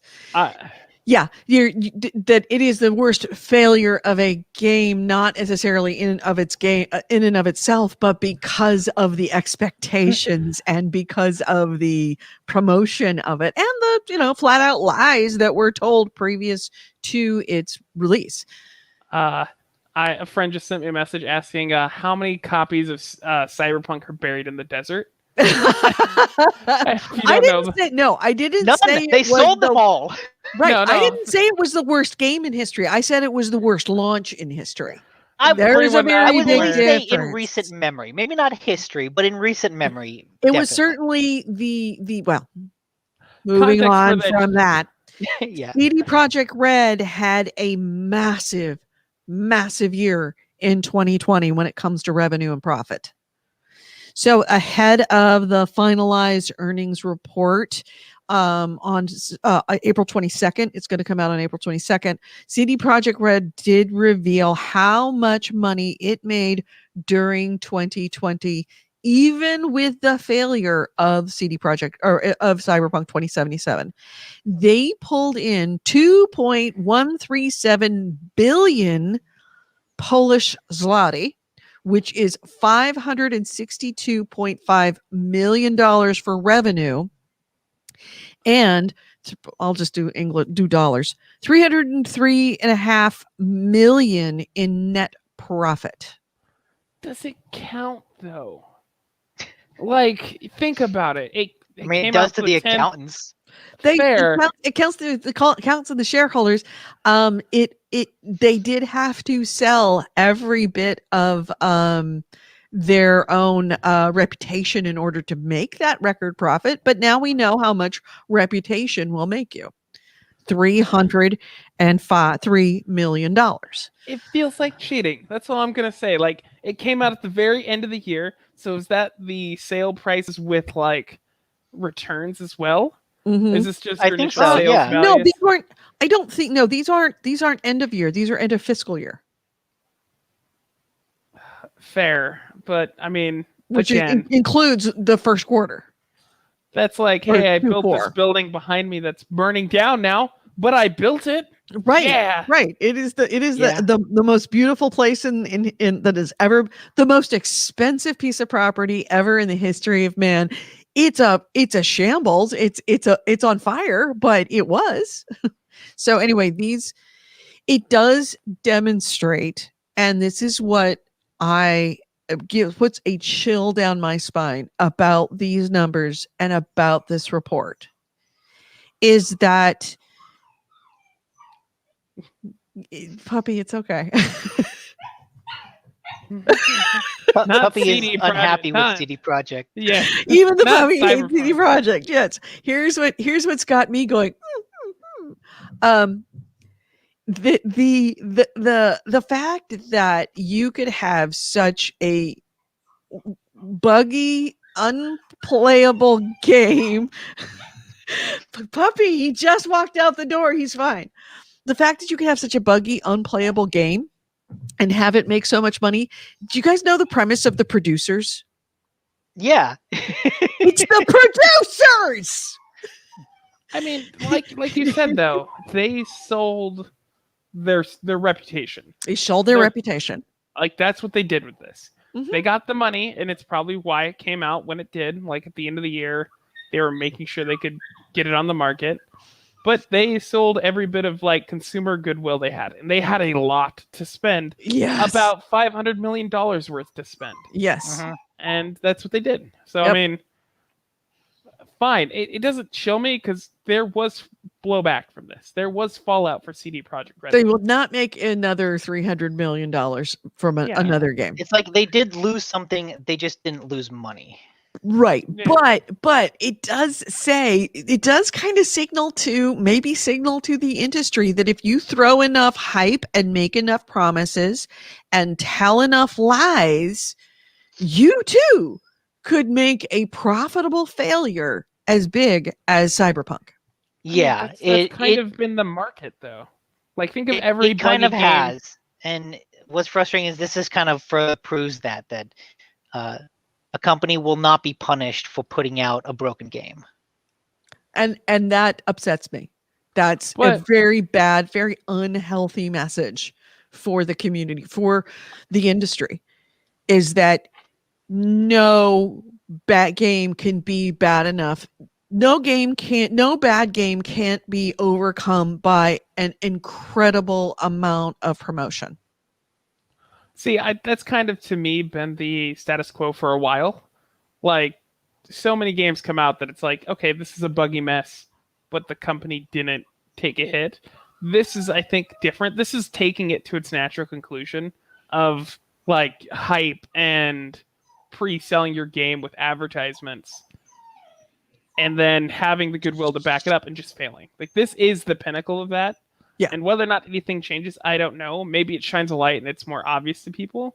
Yeah. This is what games have been like for the past, 4 years. Like, they promise something, they hype it up, and then nothing happens. Like, it sucks or it's not that great.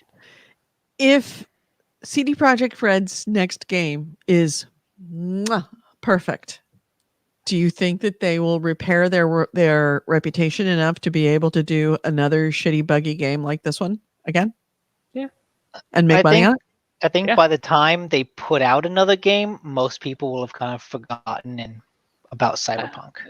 What they lost It's was so not, unhealthy. It's so dysfunctional for the industry. they lost their trust. They lost their ability to sell their games like this. Springtime for Keanu. What you're looking at, I think, is what happened to Ubisoft. Ubisoft came back. Ubisoft learned from its problems when, for like a long time, they were promising games and like showing, like with Watch Dogs, for instance, Watch Dog being the pinnacle of that, like saga of them putting out a gameplay trailer that was not reflective of the game at all. Mhm. Eventually, they learned and they promised never to do that again. And since then, every appearance they've had, they've shown the game that they're making. Right. Like Legion was exactly what they promised. But Um, Ubisoft is a rarity in that they tend to learn from their mistakes. Sometimes they have to have those mistakes really become, like those hounds have to come home, but they do learn from their mistakes and they do not tend to repeat them. The thing is that it is a recipe for abuse of a company like CD Projekt Red. Sure, but I mean, EA and like Activision are still in like business, and they've been abusing that situation for years. Yeah, I know. Bad Like, people should just suffer, and for being bad. it's good. This is important. CD Projekt Red, I think, will learn because the blowback from this is like possible lawsuits, fraud. They Yeah. got hacked. Like, Yeah. there's so much that they suffered that their next Yeah, you're product right. is going to be perfect. It's And $303 million, but how much other stuff did they lose other than their reputation? Like you said, they got hacked. We don't know the repercussions of that anytime soon. That's coming. Tons of other stuff that, you're right. You're right. They kind of had to pay their dues in other ways. It probably ends up being as much, if not more, than what they made. it's just the bigger companies like EA and Activision are insulated from fallout from individual titles like this. Right. And yeah, they'll keep being shitty. There's a reason like EA was the worst company for like 2 or 3 years in a row. Yeah. They make money. Most That's hated their company. job. Yep. All right. So next item. I've got a couple happy sales or interesting sales things to Mhm. counter that depressing story. This comes from PC Gamer. IO Interactive, the makers of Hitman, have said that Hitman 3, and it's a weird metric, but they say Hitman 3 was 300% more commercially successful than Hitman 2. That sounds like corporate speak if I've ever like that sends off red flags in my head so much. Like It would if it was like a publisher saying it, but because it's the developer, Mhm. I feel that there's at least the takeaway is, hey, Hitman 3 was more successful than Hitman 2. And that's good to know because I remember Hitman 1, or at least the Remake. Hitman that was published a couple years ago as like the reboot, was published by Square Enix, and they then dropped the IP because it didn't do as well as they wanted it to. Mhm. And so Mhm. knowing that like, hey, Hitman 3 actually did pretty well for the company, it's good to know because IO Interactive is a good developer And Square Enix always has these outrageous sales goals, and it's good to know that at least Hitman is doing well for the company. Yeah. Just 300% more commercially successful is like such a very It is a very way of speaking. Yes. Percents And can be I imagine- very, very suspect. I imagine part of that has to take into account, like, you can't necessarily just say sales, because like what Hitman 3 is kind of part of Hitman 2, right? Like when you bought that game, you got the 2 previous games as part of that package. I think that was like a pre-order bonus you could do. And because of the way those games are structured, like when you buy Hitman 3, you can get access to all that other content within that game. It's almost treated as like a live service game, but it's not. It's just that all the previous content from those games you can get as like DLC. Yeah, and that's pretty cool. I do enjoy that. And so it's kind of a weird, like there's weird financial things that maybe don't make it an easy one-to-one comparison. But at least Hitman 3 has done well for IO, and that's happy because I think Hitman 3 is a good I've enjoyed game. those games. Yeah, it's a good game, and it's nice. It's nice to see a good game get rewarded instead of a bad game getting rewarded. Yeah. Yes. Right? This is the opposite of the CD Projekt Red story. Yes. And yeah, I'm for it. I'm more for like just developers succeeding when they make good stuff. That's awesome. And in other news, and I'm trying to find the exact tweet now because I just have a thread. The NPD for hardware in the United States has come out, and Matt Piscatella has a Twitter thread where he sort of digs into it. And some of the interesting things that come out are that Nintendo Switch was the best-selling piece of hardware in both units and dollars during month. And in the first quarter, it was the unit sales leader. But PS5 came in first with hardware dollar sales. So first quarter, Nintendo Switch sold more units, but PlayStation 5 sold more money, which makes sense when you consider the price difference between those 2 units. Right. What's more interesting though, and this makes the lack of PlayStation 5s and the difficulty in finding them bring that into a different focus. Yeah. PlayStation 5 is, I guess, the fastest selling console in US history in both unit and dollar sales. Right. But those were all scalpers. It was all scalpers. I don't know No, it about all wasn't. scalpers. You I had have a scalper. It was, I have a know. PS5 and I'm not a fucking you mean, scalper. you know what I mean? All, not. You're exaggerating. It was PS5 was I would say a significant amount of PS5 sales that were, instantaneous were scalpers buying them in bulk to resell them on the market. Scalpers were a big deal, but scalpers were also a big deal for the PS2. Yeah, but not at this degree. Not at this degree. No way. No way. Maybe someone like Kevin was one of the first people that bought that actually did one of those scalping bots, and he wrote one so that I could get one, and he got 8. These are guys that are literally moving in consortiums and buying them all out, with the exception of just a few people getting through. Yes. This is organized. But that also doesn't detract that, the demand is there, which is the demand something is there. that I think is still surprising people, that a dedicated video game console still has that level of demand.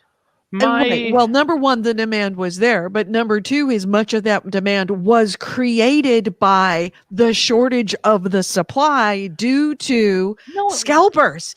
You're looking at the number from the supplier, not from the people. How many scalpers have, tons of them, like dozens of them sitting on their shelves? I do feel like you're exaggerating the scalper thing. My brother was able to get a PS5 in the year 2021. Okay, so It's not just scalpers though. There's also a silicon shortage that like makes any computer components hard to get right now. So like there is a less stock. My real worry about this though is that companies will see that well, I think this is a real scarcity that they could easily drum up an artificial scarcity for these things and it will push sales in the long term like quickly. Like every time a PS5 is available, it's getting sold immediately. Not just from scalpers, but from everyone who wants one. Right, because So they know there's a shortage. It's the shortage is creating the demand. But if they come out with PS6s, An element of the demand. But see, what's different? What the number I think you're ignoring is that it's still the most fastest selling thing in units, which means Right. that regardless of that chip shortage, they still sold more PS5s than PS4s, which I think is an interesting takeaway because you keep hearing, oh, they're hard to find. There's a shortage. Oh, they're so hard to find, and they're hard to find. Even though Sony did manage to produce more PS5s than they did PS4s. That I find far more interesting. That's an actual verifiable fact from those numbers. They were able, the other ones they were were able to push out more units than they did before. Yeah. And it's still, you're encountering this shortage issue, which is kind of... The shortage issue, again, is created or exacerbated by the scalpers who are hoarding them. Created, no. No, I don't think they've created the shortage, but they've exacerbated it and lengthened it because they're buying them as fast as they come out. So it's like you cannot look at you can't look at the demand and say, oh, it's public demand. No, it's not public demand. Public demand is being driven in a not inconsequential amount by the fact that scalpers are buying them as soon as they are up. So if you see a PlayStation 5, you're not making a decision based on, do I want that PS5? You're buying it because I need to buy it now, because if I don't buy it, it's not going to be there tomorrow. Iffy. I do think you're exaggerating the scalpers. Do you think that there was an incredible outsized demand for toilet paper in 2020? Those are apples and oranges. No, there were people that were hoarding toilet paper so that anybody, that's the way these hoardings work. So that even if you didn't need toilet paper, if you saw a pack of toilet paper on the shelves in April 2020, you bought it. Not because you needed it or because you were using toilet paper at an unusual amount. You were buying it because there was a shortage of it. And no, it's not. It is exactly the same thing. It's not, because the average person has the ability, when the toilet paper shortage happened, the average person had the ability to walk into a store, see toilet paper and go, I'm going to buy an extra one because, to save it for the future.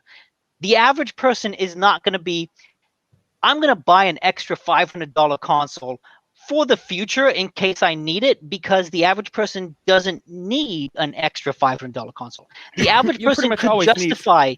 No, but the average person will buy that extra toilet paper because they know they would use it, but they're not going to use an extra console. An average person will buy that PlayStation 5 console if he sees it because he knows it's in demand, because one of two, even if he doesn't necessarily want it right now, he'll find the $500 to buy the console because either A, he's going to want it in the future, will they really? Or they'll resell it. I bought two consoles. I bought two Xboxes. Yeah, I mean, because of what I wanted to make sure, because I didn't trust that wasn't all fucked up because of consoles. So I show up as buying two of them when I really only wanted one, and I resold it. Yeah, I think you're extrapolating your point of view into the larger world, which I may be doing as well, because I bought an Xbox and PlayStation, and that's it. I bought them for me. Not everyone has the disposable income to just buy a PlayStation. Like, not someone. I'm throwing this up here from the Journal of Operations Management, a study called "I'm Not Hoarding, I'm Just Stocking Up Before the Hoarders Get Here: Behavioral Causes of Phantom Ordering in Supply Chains." And that works for something like toilet paper, but not something like a $500 piece of electronics that you just need one of. I disagree. I will bet you money that there is somebody that's out there working on a study that has to do with the alterations of the supply and demand calculations because of people hoarding to scalp. Sure, and like it's not like an insignificant number. I just don't think the average person is like, oh fuck, PlayStation's available. I'm gonna buy 3. I'm gonna drop If there's 3 $1.5 on the grand. shelves, yeah, I'm gonna buy 3. People, No, they're because I not. mean, shit. If I saw, and I hate scalpers, if I saw 3 PlayStation 5s, you better believe it. I would buy 3 PlayStation 5s to resell them. You are the exception in Yeah, that like, instance. I do not question- think so. if I I saw do most- not think so. Most people I'll don't throw have this the out. I disposable will income throw to this do out that. to the chat room. If you had the money on a credit card and you saw 3 PlayStation 5s on the shelf, would you buy all 3? No.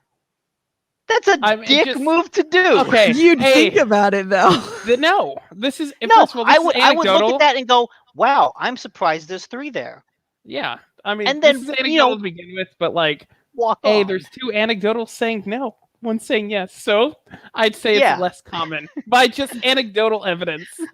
You are the outlier in this I situation. guess I'm the shitty person in the room. All right, cool. That's a good one. All right, I'll accept that. My instinct would not be, oh shit, there's 3. I'm gonna buy them and do what with them? Am I gonna sell them on Hook them eBay? up. Maybe hook them maybe all at up most. to make one super PlayStation. Oh yeah, tape them together, duct tape them together to make a PlayStation 7. At most, I would consider buying one of them to give to Andrew, right? Because I know you don't have one. Right, Like, right. I would give one to that Andrew, is and the then most I would I'd subsidize it by selling it for the price of I admit I would consider, if it was put in front of me that there was PlayStations available, I would consider buying one for personal use. Like, yeah, right for then, you, which yeah, makes but perfect sense. I would Like, never. Yeah. Scarcity does make it more demanding, but not so much that I would buy extras of a luxury good to, like, resell. That's too much work. I don't want that. Yeah, and I'm with you. Maybe it's just like our laziness, where I'm like, oh god, I gotta go through the process of like listing it on eBay and like getting a box. Oh god, that's so much work. DJ Phil Collins says, I don't hustle that hard. Maybe I'd tell a friend. Yeah, right? It's like ring up, hey Andrew, FYI, they got 3 PlayStations. No, I would absolutely buy one for him and I would say, hey Andrew, I picked up a PlayStation. Do you want it? Yeah, and yeah, I'd probably be like, yeah, sure, why not? Right, and if hey, you do you want it? like, It'll cost you $1,000. Right, it's kind of like what I did is I went to all of my friends and even put it out in the community and said, I have an Xbox Series X. I will sell it to you at cost. Nobody jumped up, and it's like, all right, put it on eBay, and I made double the price. I think the fact that no one jumped at that at buying it at cost. DJ Phil Collins says maybe someday we'll all be wiping our butts with PlayStation 5s, wishing we had TV. Hey, those fins break off. Yeah. Hey, I along those same lines, I heard as soon as I heard there was a 4th wave in the East Coast, I went and ordered my normal amount, but I ordered toilet paper a little earlier than I normally would. So I'm like, I am not going to get caught in that again. See, now just in my head, I'm imagining you in like your living room looking at your PlayStation like the hardest like sacrifice, ready to rip the wing off and go back to the bathroom. I mean, the wings don't necessarily, they're just there for aesthetic reasons, right? The PlayStation will still work without them. Absolutely. You can totally use them to wipe your butt. All right, so next item. Oh man. How do you follow that? I don't know. With more PlayStation news. Okay. So there was a recent update that allows you to store but not play PS5 games on external hard drives. So currently, since you only have the one hard drive that's available inside the PlayStation, they're having obviously like storage issues, and they don't really have any M.2 like PlayStation approved storage units yet. you could have an external hard drive, but it would only play PS4 compatible games. It wouldn't play PS5 games. Oh, okay. But now you can download PS5 games onto an external storage drive and then like not play them, but maybe transfer it to your system if you need it. Maybe transferring's quicker than downloading. It also Makes makes sense. sense It would.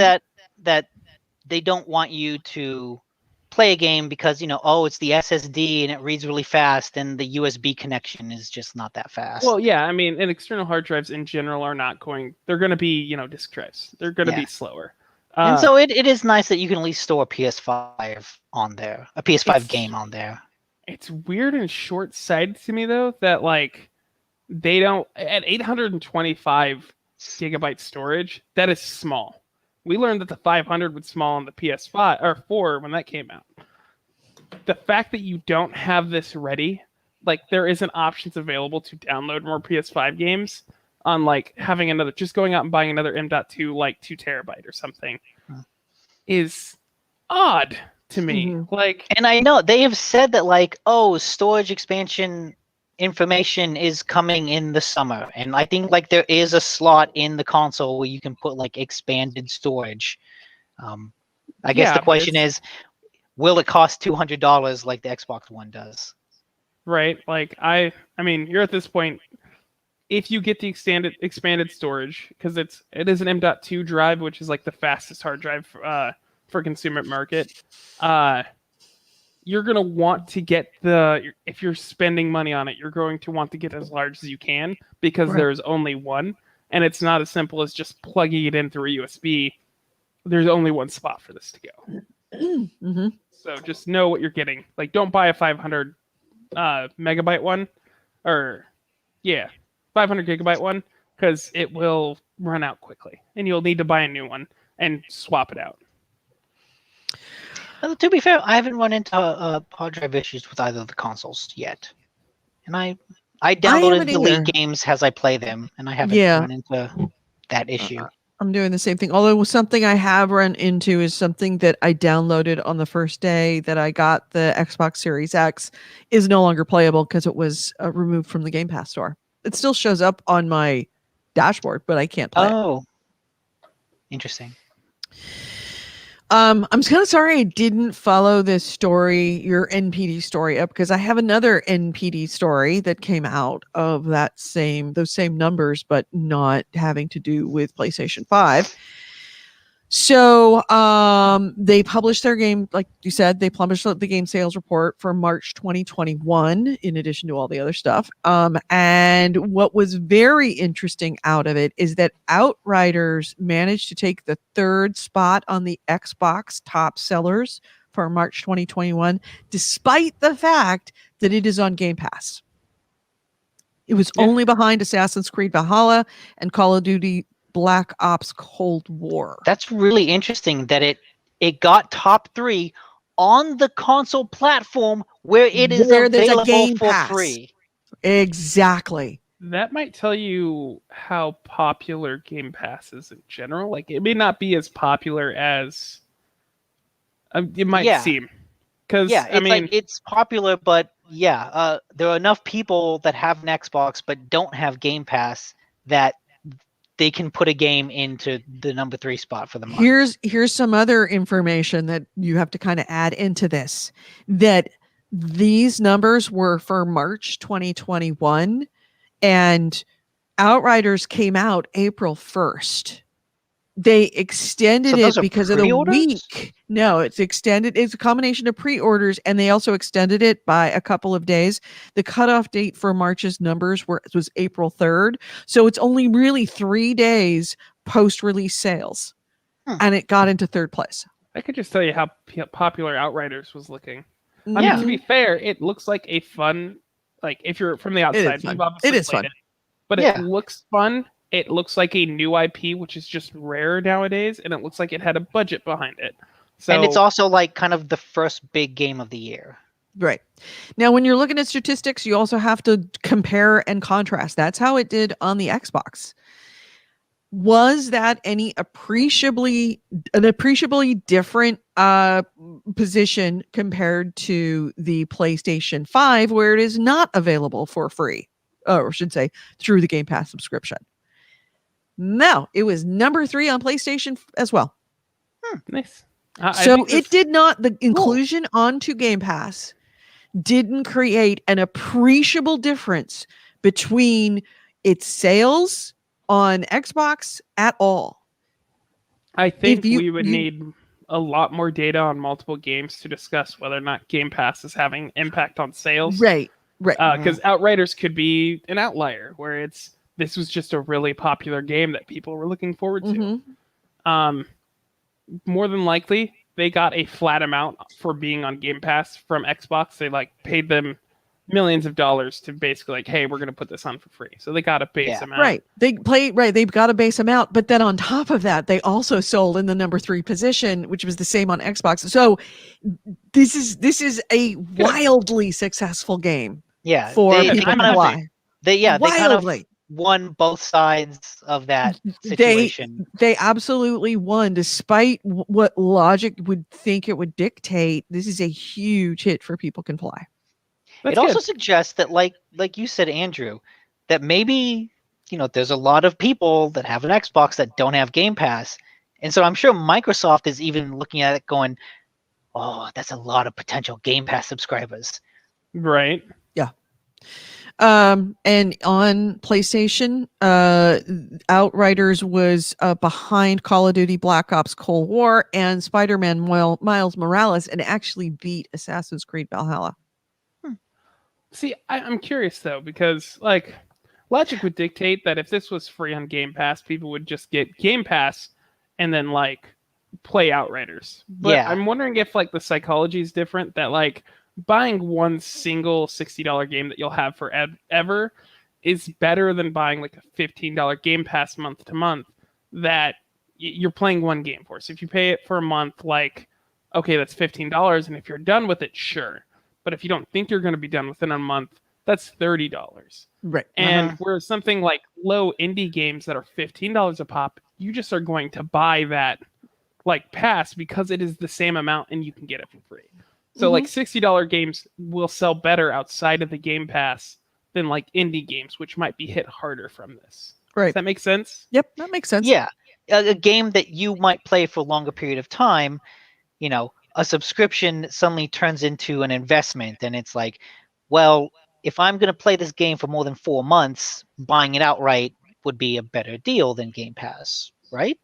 Yeah. And it depends on how long it's on Game Pass, because it's not a Microsoft exclusive. They didn't Deliver Us the Moon. It can leave Game Pass whenever their planned time expires. It's not permanent like a Bethesda game.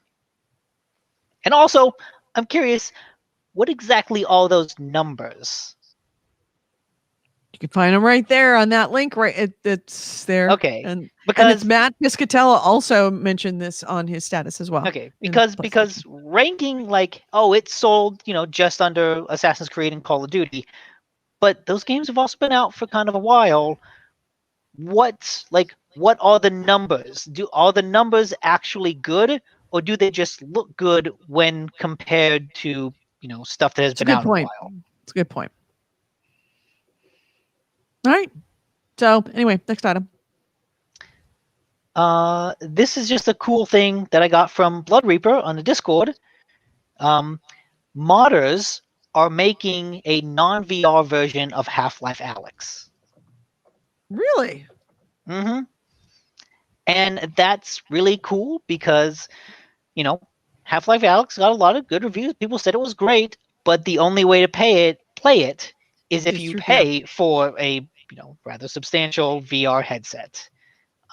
And that just really limits the audience. And so if they can make a cool, an effectively playable non-VR version, that's really great. That's fantastic. That would allow anyone with a computer. I would absolutely play that. Absolutely play that. I heard it's really good too. So did I. I just don't have a Vive. And I'm not gonna go get a Vive just to go play Half-Life Alyx. If I ever get my graphics card without mortgaging a house to buy it, which just news, if you're planning to if you're still waiting for that, Nvidia says they're probably not going to have any stock for most of the year. Like that's still going to be a problem for the entire 2021. Not related. I'm not going to jump into that, but I am going to buy an Index, which is like the expensive VR. Like that is the Valve made VR system, and I'm kind of excited to try stuff like Half-Life Alyx and stuff like that. But yeah, I'd like to see it. I've never gotten into the Half-Life games though. Have you guys played them before? I assume. Oh yeah, I played years and years ago. Played them. I honestly don't remember much because it's been a long time. Yeah. I can't even remember the name of the protagonist. Gordon? Gordon Freeman. For a moment I was thinking Gary? Yeah. Morgan. No, not Morgan Freeman. Gordon Freeman. Gordon Freeman, yes. I don't know. I mean, it'd be cool. I'm sure, like, I wonder what Valve will do with this. Like, I'm wondering if they have any objections to making this non-VR. I wouldn't think so, because it would just encourage more sales, right? Maybe, unless this is meant to show off, like, an Index, for instance, a VR-capable system. I mean, it is, but it's also like, you gotta, if you're Valve, you have to acknowledge the fact that, hey, our flagship VR headset is, like, super fucking expensive. At a certain point, you have to realize you made a niche product. Yeah. But cool. Like, that shows some passion. Yeah. That's crazy. And mods are awesome. Yep. Let's see. And I guess it's next. No, next is Nick. You got anything? I have several if you don't. Yeah. Okay. Nintendo had like kind of a surprise indie world showcase where they showed off a bunch of indie games coming to the Switch. Mm-hmm. And a lot of them were just some cool indie games. One of which surprised me is Fez. Fez was a like really hyped up puzzle platformer that came out on Xbox 360 a long time ago. I love Fez and I still love it. I hated Fez. Well, that's just because you have terrible taste. I don't know if Fez is available I chose you on for the podcast. PlayStation 4. Exactly. That's proving his I point. know, yeah, that just proved my point. So, they want Fez. Don't they already have? Did Fez not? Wasn't it not on Nintendo previous to this? It wasn't. It's kind of an old game to be like, hey, it's an indie showcase for a new game. It wasn't on the Switch, and I think it might be playable on Xbox because Xbox is backwards compatible with all the 360 games. Mm-hmm. I don't know if it's available on PS4 or PS5. And so seeing it available on like a modern console is just kind of good news because Fez deserves to not be forgotten in time. Yeah. And then some other stuff that got announced is Ollie World, which is like an open world version of the Ollie games, which are just some really cool skateboarding indie games. Cool. And then a bunch of other indie games that look really cool. And I think the Switch is kind of becoming the new Vita in that, hey, it's just a cool place to go for indie games. A lot of people want to put their game on the Switch because, like we saw from the NPD numbers, it's selling a lot of units. Yeah. Let's see. I've got news, kind of a small one, not huge. Let's see. Where is it? Ubisoft Forward. Ubisoft has announced that Ubisoft Forward is going to be held on June 12th. The virtual E3. E3 is going virtual again. It's going to be at noon Pacific time. It's going to be part of their E3 2021 week. It's going to be a digital only event, so we can all watch it together. They haven't shared what's going to be shown at the event, but it's probably pretty safe to assume that it's going to be Far Cry 6, Riders Republic, and some other maybe DLC for Assassin's Creed Valhalla, the expansion, or at least the expansion. I guess there's an expansion that's the Siege of Paris. which I'm assuming is going to take them to France, which is kind of cool. I think Francia.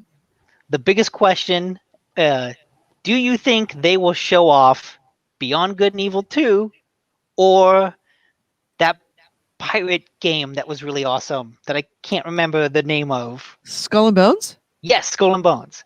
Okay. Will they show off Skull and Bones or Beyond Good and Evil 2? Maybe. You might mention it. Will they even get a mention, or will they just continue to be swept under the rug? I say they're at least going to mention. I think they're going to show one or the other. The question is which one. I am going to bet on Beyond Good and Evil. I mean, they've actually shown more of that, I think. I think that has more promise. Skull and Bones might just be relegated to the dustbin of history, because I think the only person who remembers Skull and Bones is you. It looked really cool. It did look really cool. I would absolutely play it, but I think that you and I are about the only two people that remember that title, whereas Beyond Good and Evil 3 keeps coming up, and Ubisoft possibly, I don't want to say more so than any other year, but certainly could use some goodwill from the public, because I believe this is the first E3 since... Is it the first E3 since all of the bloodletting with the sexual harassment? No, I know they've had a couple other things, because I know there was at least one controversy where they had a big announcement and they just didn't mention that at all. Mm-hmm. So I think there's at But least... I think this is the first E3 where they're going to be appearing after that whole thing. Yeah, maybe, if only because there wasn't really an E3 last year. Right. And they're really sort of, by I mean, default. I don't think they actually even had an event. So Yeah, they did. They had something. They had something, but it was kind of lackluster. I think this year they're going to put more effort into it, because this is 2 years with a virtual event. And they will actually have had some plans ahead of time instead of having to scrap everything at the last minute. That being said, I think that Ubisoft needs some public goodwill. So they're going to probably throw out Beyond Good and Evil 2 just to make people cheer for them, because they're still very much operating under a cloud. Yeah. So, yeah, I think they're going to, it's a pretty good bet that one or the other is going to be shown. And I think it's going to be Beyond Good and Evil. So yeah, that's my thing. You got anything else? I got a couple more. Yeah.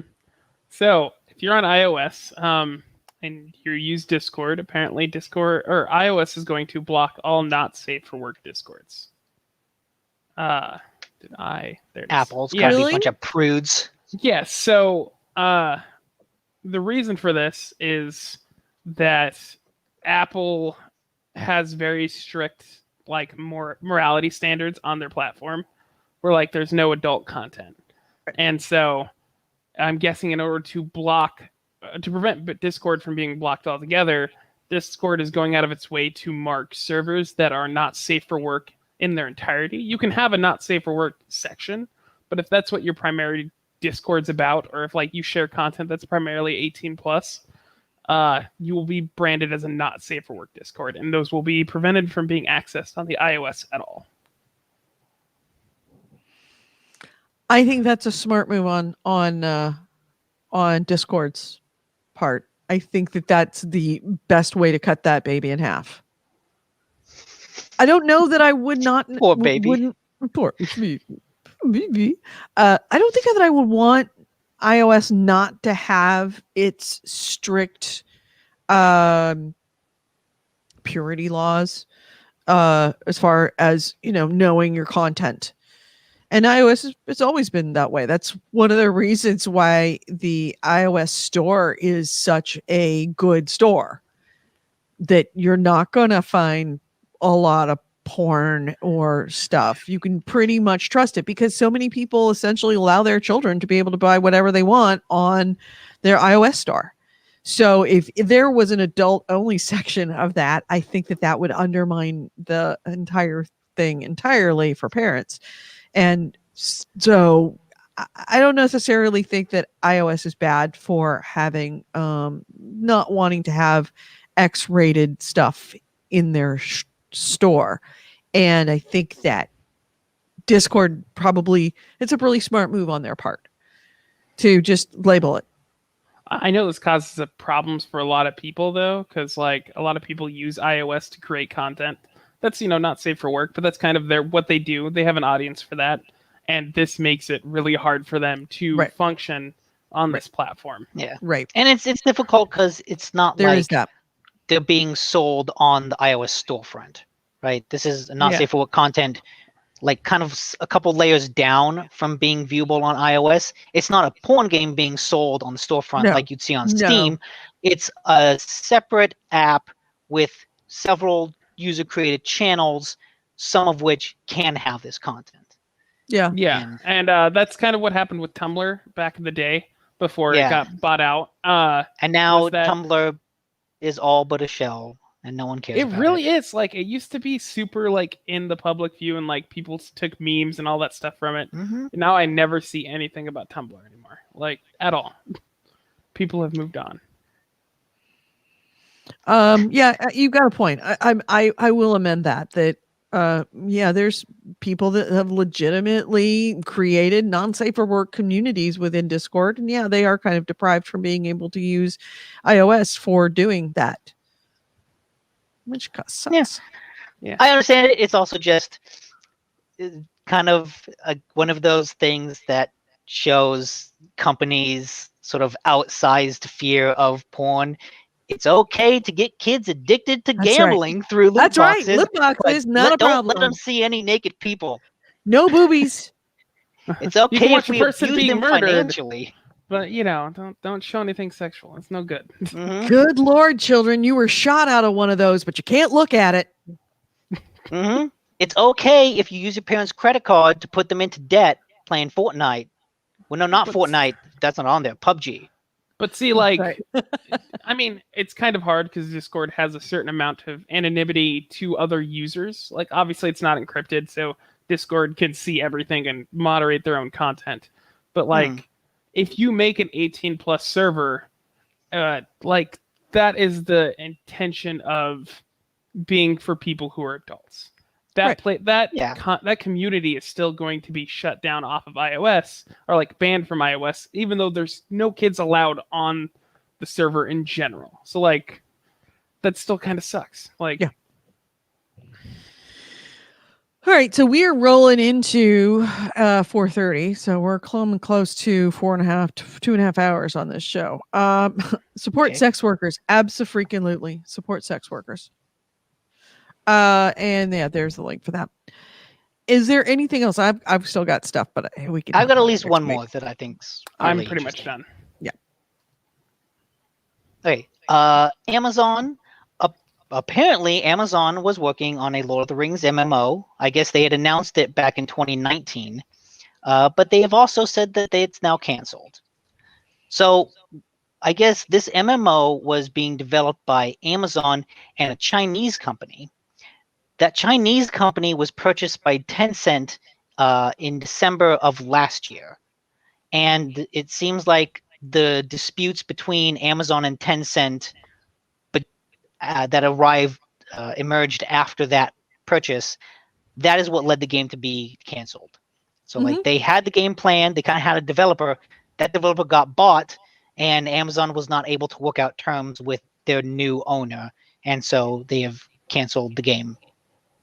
Yeah, and we don't know whether it was profit sharing, whether it had to do with the game itself, or what the situation was. But yeah, so if stop me if I'm wrong. Okay, Edie, I'll stop you. No, I'm just kidding. Go ahead. As you always, I don't know why I said that. Of course you would. Certainly, Nick stop would. right there. Yeah. Amazon only has one game going now. Yeah, they're pretty much. It seems like they're closing up the Everything shop. else has been canceled. What was it? Crucible got canceled. It canceled Breakaway.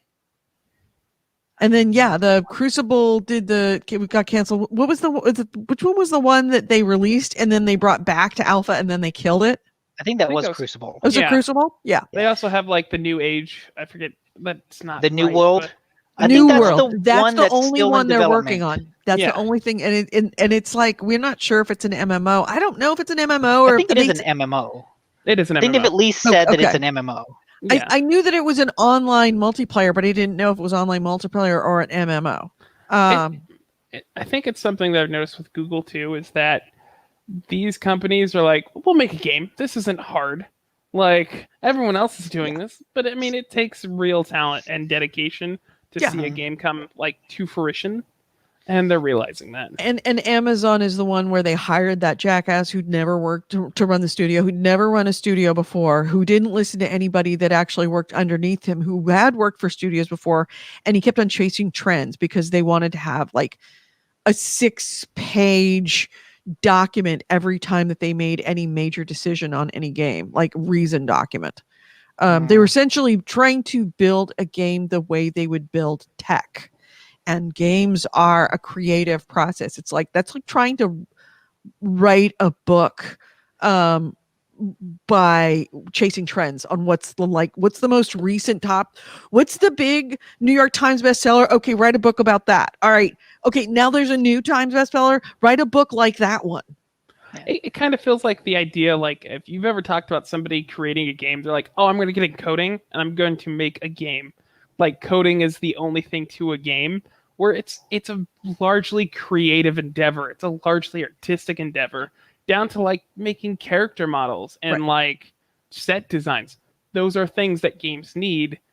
It's not just about like having a nerd behind a computer writing code. Right. Like- It's like saying I'm going to make a movie by going to photography school. And it seems like they also chose to chase the trends that were kind of the hardest trends. Right. They chose to make an MMO and not a Dota. What is it? What's the genre Crucible called? was a MOBA? MOBA? Yeah, Yeah. they were trying to do a MOBA, and then they also tried to do a battle royale. Yeah, to it's like compete with let's Fortnite. compete with all the biggest genres, and that's a recipe for disaster. Yeah. Yeah, it was. Well, it sounds like a studio that was being run by somebody who doesn't know shit about making games. Hmm. It sounds like somebody who knows a lot about like what some popular games are, but it's with somebody with has too much money on their hands and does not understand the craft at all. No, it seems like a tech endeavor rather than, like Yeah. you said, tech people trying to make a game and not like artists trying to make a game. Right. And if it was so damn easy to make a hit game, everybody'd be doing it. Yeah. Yeah, it was just a matter of money. Like that's It's the not a thing we matter of learned money. from like indie studios, who like Valheim, for instance. Valheim was made by 5 people, but it's 5 people with a very cohesive vision of what they wanted. Right. And- And what they didn't know what they wanted, they worked together to kind of say, okay, maybe this doesn't work. And that's the thing, is that games are an iterative environment, that it's people working together, trying something, it not quite working, kind of tweaking it until it becomes fun. There is no calculation for fun. It happens or it doesn't happen. And Yeah. some people are really good at creating fun, but most people are not. And it only happens when you've kind of tried and failed and kind of worked together. And it's alchemy. It's alchemy. And it's Best not way to something describe you it. can just, it's unless you hire the right people, not buy the right people. Amazon would like that option, but they're not there yet. Just order it for 2-day delivery. You can, yeah, I mean, Just Amazon Prime that shit. I need a developer who knows how to make a hit AAA game. 2 days sold. I want Amazon expedited gaming- shipping on that. Amazon game development program that you can get in at like elementary school, and then that's just their entire learning process, is learning how to make games. Like if you don't get the right people, you can't just throw money at it till it works. That's not how games work. Yeah. Actually, that's also a good segue into another Amazon related thing. Another Amazon Lord of the Rings related thing. There's a news story came out about how much they're spending on their Lord of the Rings TV show. Oh yeah, I want to find out about that. It turns out it will be about $500 to $600 million for one season. They did like an estimation compared to like the movies, and like a 1-for-1, it's gonna cost more. Oh, yeah. Holy shit! So it is at least worth saying 250 million of that is just for the rights. Like they spent 250 million just for the Lord of the Rings rights to make a TV show. Yeah, but still, that's $250 million for one season of a show. But see, this That's is a the lot. thing. Amazon thinks that they just throw enough money at they throw enough money at a property and they will make a hit show. Yeah. They learned that with I- Game of Thrones. They learned that with No, they didn't learn that with Game of Thrones. no, Game that's of not that's Thrones- HBO. And also, Game of Thrones was like relatively not cheap, but it was average in the beginning. Like it took, what was it, 8 seasons to get up to the budget they did. The Right. first season was famous for having a battle in which Tyrion gets knocked out at the beginning, and they don't actually film the battle. That's Like true. that first Good season point. was an expensive but budget. still not low budget, but it's an HBO budget For what show. it is. Yeah. But it was about the politics. It didn't get into like the super expensive stuff until later on when it had earned it. Mm-hmm. Amazon is throwing all this money at a show that there's a solid chance people could watch the first episode and go, nah. Meh.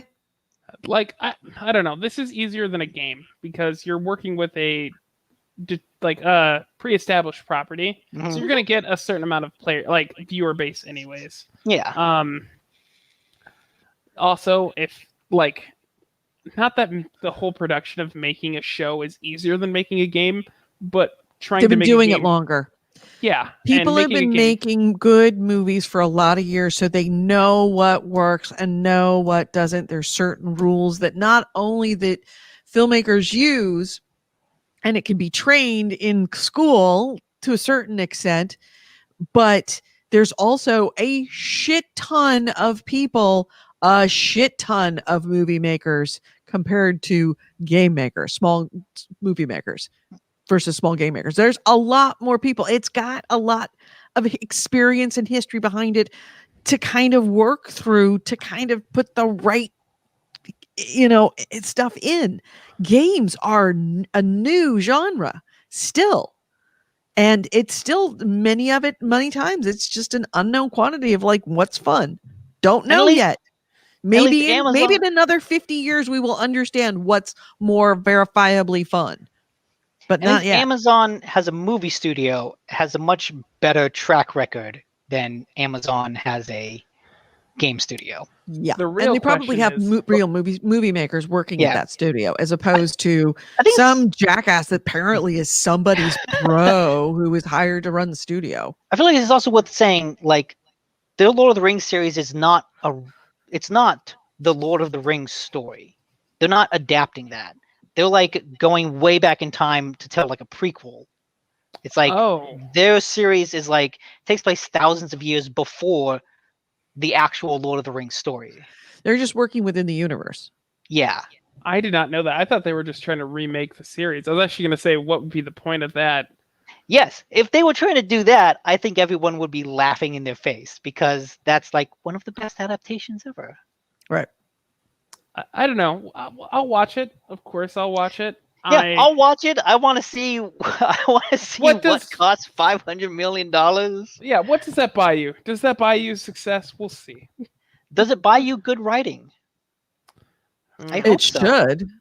Does it buy you good acting? Right. Also, movies are cheaper to make than games. For that reason, it takes a lot. $500 million for a game. That's on average. If you had to make a Lord of the Rings game, and if you were making it on $250,000, or $250 million. That's a lot, but it is not unheard of for a AAA game for a budget for a AAA game. No, it's still really, really high for a AAA game. It's high, but it's not unheard of. This is also really high for like a series, I think. I think it's unheard of for a series, which gives you an idea of the scope of the amount of money and time. Yeah, like that's, and you can churn out a season 1 of a $250 million season of Lord of the Rings in 18 to 24 months luxuriously.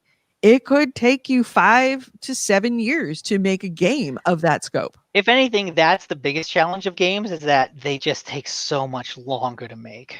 Because there's a lot of extra developmental steps, like mechanics and all that. It's like you have to iterate to see, does this thing actually work? Right, and testing, not just the gameplay testing, but also the actual code testing. That goes through, that's a really, really long process. Just ask CD Projekt Red what happens when you don't go through testing. And again, with a film, you just cut it together, you look at it, it takes you 2.5 hours to watch a movie, make some notes, make some tweets, it's done, you can watch it, and you're out the door, you're printing. That doesn't happen with games. I do want to say with CD Projekt Red, I doubt they didn't test it. I think they knew. They knew. They knew. It's not they knew and they couldn't fix it. There was no time to fix. They did test it, and they were like, "Yeah, do it anyways." Yeah, we've been pushing this back for a year now, like for a reason. But anyways, digress. Well, somebody knew. Somebody was testing it and knew this shit was bad. Was a Lord of Rings prequel needed? I'm gonna say no. We'll see. But what's better, the Lord of the Rings prequel series or Cyberpunk 2077? Only time will tell. We'll see. All right. Shall we cut this off? It's been a long show. Yeah. And I'm going to go play some Outriders. So anybody wants to join me, it is Gamer Edie, all one word, I think, on I think it's 2 words actually. On it's important. Xbox. I think it's 2 words. On Xbox. So hit me up if you want to party up and go shoot some stuff and light them on fire. Fire! I'm going to get some food in me. Yeah, I could do that. That's what I'm going to do too. And in the chat, AC Wraith says he wouldn't mind seeing the Similarian as a TV show. I don't think they're doing that. No, so, they wouldn't do that. Yeah. Maybe that will be the prequel to the prequel series. So, shall we close this out? Yeah. All right, let's close this out. You've been listening to GameHounds, episode 590. We recorded this on Sunday, April 18th, 2021. I've been Edie Sellers. With me has been Nick DiNicola and Andrew Smith.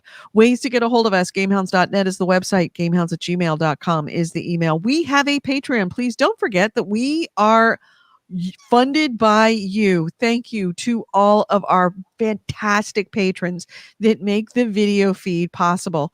I pay for the audio feed. You guys pay for the video feed. 2 great tastes that go great together. Thank you so much for all of our patrons. You are rock stars in my mind. If you would like to be a patron, you can go to patreon.com/gamehounds. We record this show live at 2 p.m. Pacific, 5 p.m. Eastern on Spreaker. That's speaker with an R, Spreaker.com. That's where you find the audio show. You can also find the video show that is Patreon funded through Facebook, Twitch, and YouTube. On Facebook and Twitch, we are the Gamehounds. On YouTube, we are Gamehounds Vids. That's VIDS, as in videos. Join us live in the chat room on Spreaker. You can join us live in the chat room on any of the video platforms, and we will be there for you, having fun, taking names, doing stuff. You can make comments, and we'll ignore them or pay attention to them as fit. Now, if you want to listen to us after the fact, we are on iTunes, iHeartRadio, Spotify, and Google Play. All you have to do is just go to GameHounds Podcast, and you will find us.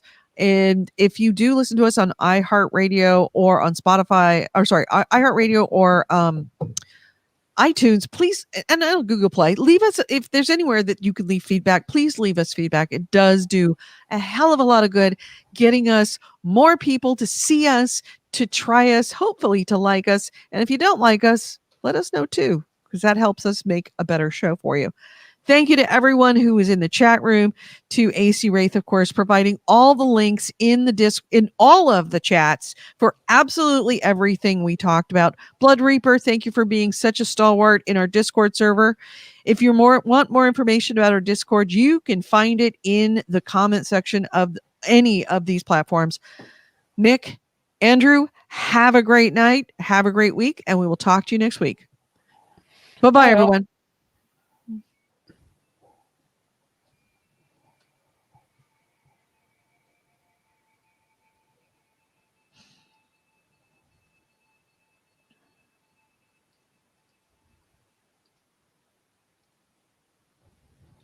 And we're out of the audio. We're still in the video. All right.